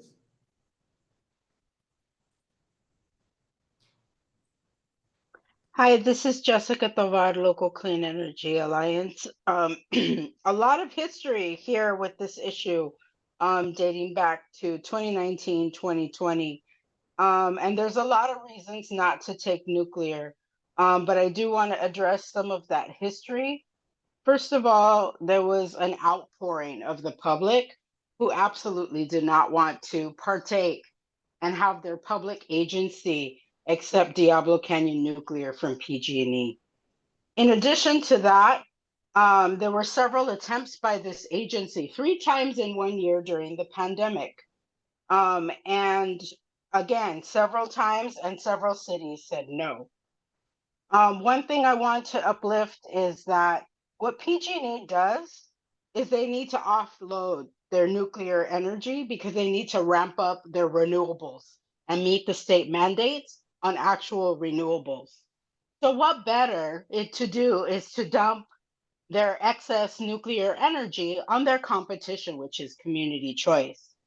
So back in 2020, several community choice programs absolutely rejected this allotment because of the public outpouring, but also because they just didn't want to accept nuclear energy, as nuclear energy is not part of a clean energy future that we're working toward. Additionally, this agency then at the end of the year, a 3rd time, voted this time not to use the energy, but to take it and sell it on the energy market. And in our research with the Local Clean Energy Alliance, we said there's actually no market for nuclear energy. You're not going to be able to sell it. And sure enough, that's what happened. And then we asked the question, well, what happened to that nuclear energy that you accepted that you weren't able to sell? And we never got an answer to that. So what I want to say finally is that no means no, and the people have spoken.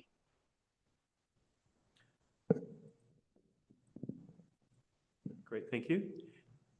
Amy Yoko Young, you're recognized for 2 minutes. Hi, my name is Emmy Yoko Young, and I'm with the Reclaim Our Power Utility Justice Campaign, and I'm also an Oakland resident. An agreement of several parties in 2016 resulted in a decision by the CPUC to begin decommissioning of Diablo Canyon in 2024. That decision was bolstered by the discovery of several previously unknown earthquake faults that are directly under the plant.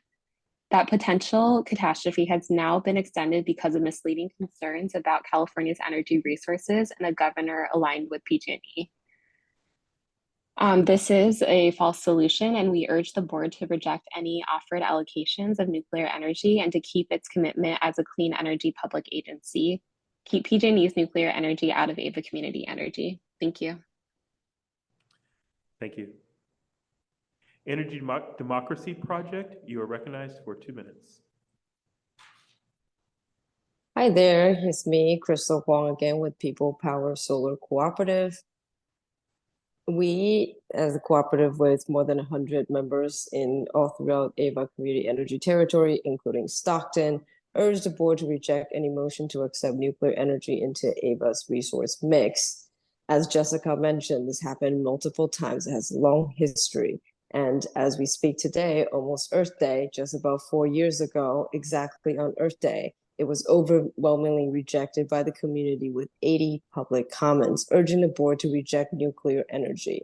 Whether we take this nuclear energy into the mix or not, yes, it's not going to change the fact that it is still running.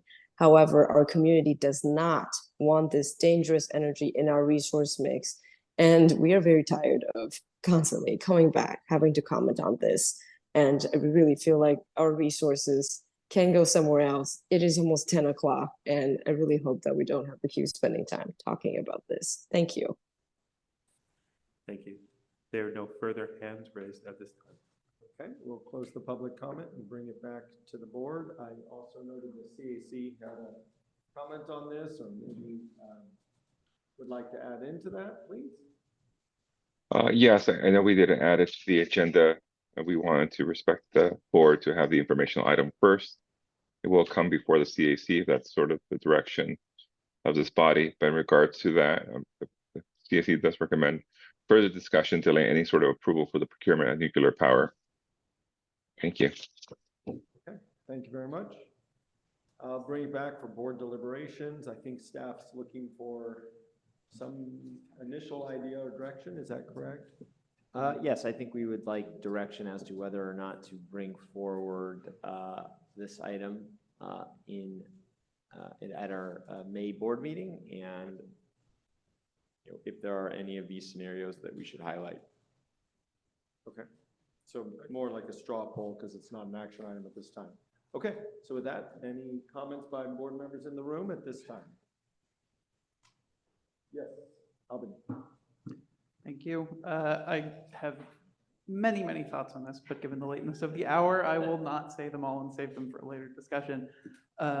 Despite to say, I am very much in support of staff bringing back the options to take and/or explore buying more nuclear energy in the future. I think that there are a lot of benefits, as laid out in this presentation, to doing so in getting to our renewable goals and getting to less pollution, and especially given that there is no cost to us and it does not impact the operation of Diablo Canyon. It is really unconscionable to me to not try and reduce our greenhouse emissions for no reason and to no cost to us. And I'll also say I would just gently push back on the idea that we've been continually discussing this. Staff has mentioned that we have not, our previous decision not to take the nuclear allocation when our power mix has come up in the past, but we have not materially readdressed this decision since it was originally made. I know that because I came onto this board just after that decision was made, and I've desperately wanted to redress that decision, but we have not done so since that decision was made in 2019. And I think it is staff's prerogative in their job to bring us back decision points like this when the market materially changes in the form of a plant that provides 10% of California's energy being extended for an additional 5 years. That merits discussion. So I appreciate them bringing it back, and I'd like to see it brought back as an action item. Okay, can I just point clarification? Would you ask staff to bring back all three scenarios so that there's options and opportunity to discuss all three? I mean, I'm only interested in scenario 1 and scenario 2. I don't know if we need scenario 0 on there, because if we reject the action items, then that is essentially scenario 0, but I'll leave it at that. Okay. Further comments from members in the room? Yeah, sorry, go ahead. As a point of clarification, I just want to remind the board that we only have the building for another 10 minutes. Okay. Same here.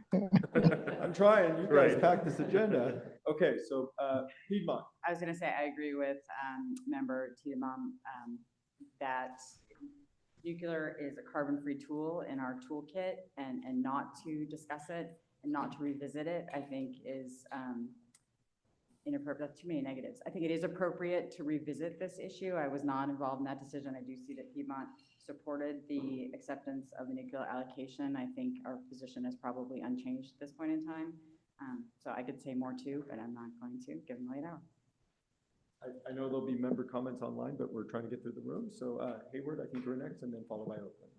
Thank you. Yeah, I mean, I think to sort of not use this tool when it is available to us at least till 2030 would be shame. I'd like to see that scenarios 1 and 2 come back. I have been somebody that's been asking us to get to carbon-free bright choice for our customers in Hayward, and this is a way to get there quickly because it's been really clear to us that we're unable to procure the renewables that we need before that time. And so I think to discuss this scenario, I think is appropriate at this time, and I support those options coming back to us. Thank you. Okay, Oakland. I don't have any objection to options coming before us because that's part of a process that anybody, that boards take. But I could tell you right now, I'm still going to vote for option 0, as I did a few years back. And I believe at the time, again, that was 4 or 5 years ago, 2/3 of the board voted against accepting it for a range of reasons. Understanding everything that was already said, still voted to reject it, the nuclear allocation. And I haven't changed my mind, even though I understand everything that everybody said, including all the information here. So bring back any options you want. I have no objection to that. That's part of the process. But I already know how I'm going to vote, and I'm going to urge others to vote that way too when the time comes. Thank you. Okay, any additional comments by members in the room? Okay, I'll go to members online. Any comments by members online?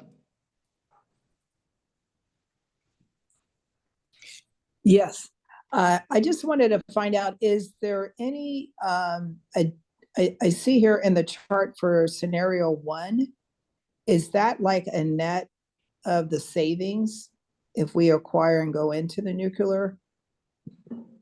Yes, so in scenario 1, that is those are the cost savings, modest cost savings that we would project if we accept the nuclear allocation.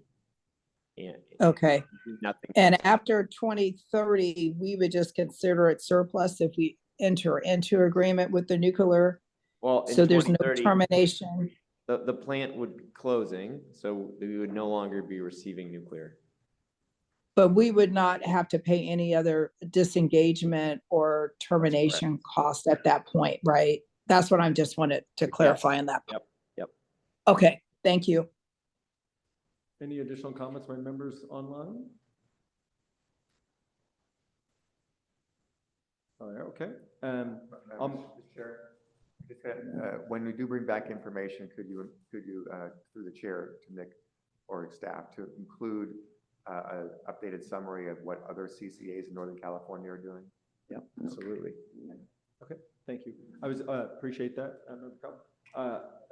For Pleasanton, I think it's important that we always consider our options. Again, I think price sensitivity of the energy market right now warrants us to evaluate all our options.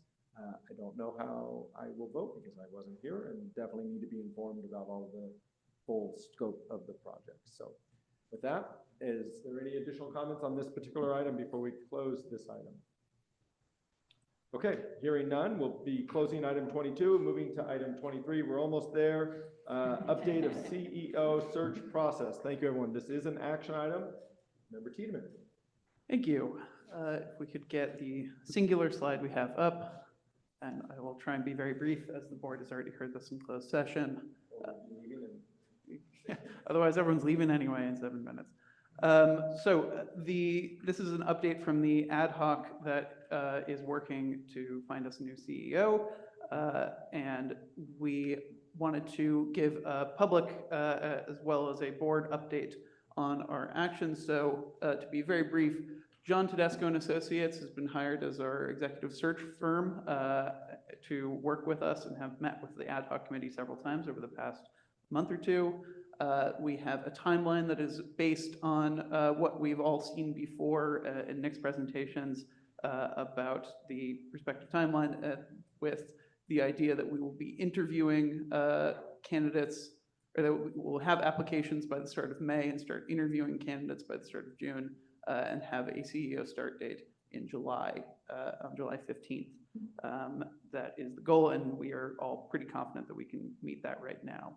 The two big things that we are talking about for the first time here are that we are releasing a position specification that's essentially the job description advertisement for it that has been looked at by the ad hoc created by John Tedesco and Nick with input from a variety of sources, and it will be released tomorrow with some additional input that we got in closed session on emphasizing some of our environmental areas of concern. That will also have a posted target salary range. That is a target, it is a salary range at a job posting. It is not exhaustive. It is also not meant as a end-all be-all, but that is a competitive and matching of the market range that was arrived at with consultation from our executive search firm. I think that's it. Okay, I appreciate you mentioning the job description will include the goals of Ava Community Energy overall with the agreement. Okay, with that, are there any clarifying questions of members? Members online? Public comment. Are there any public comments for this item? There are no hands raised at this time. Open and closed. Any deliberations or questions by members? Item is moved by Alameda County, Second.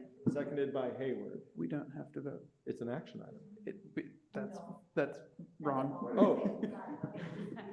Apologies for not clarifying. This is essentially an informational item. Okay. This was to provide direction to staff. Sorry, it was mislabeled. It's, No problem. It's evolved Hey, over time. We're working. Thank through you. it. It's a snowball day. Okay, so we'll, thank you for revoking your action. I'll just say I really appreciate the work of the ad hoc committee. Thank you very much. I appreciate the updates and the diligence in your meeting in addition to the standard subcommittees of Ava Community Energy. Appreciate that timeline and keeping us all updated. Any additional items? So we're going to move to now item 24, board member and staff announcements, including requests to place items on future board agendas. I promise I'll be quick. I'll be quick. Okay, so we've been getting a lot of commentary with regard to an equity framework. So I don't have a specific ask, just want to put maybe on the radar for executive committee that we kind of brainstorm what metrics look like, how we can kind of get to answering some of those questions and reducing barriers. That is my ask for a future meeting. Thank you. Thank you, and I'll fully agree. Oakland.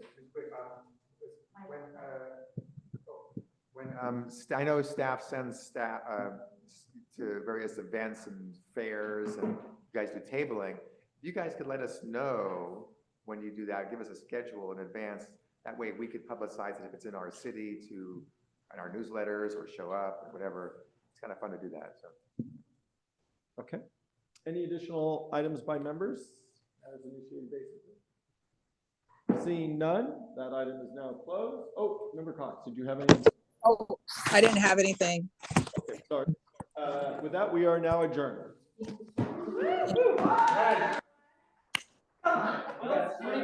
was a fair.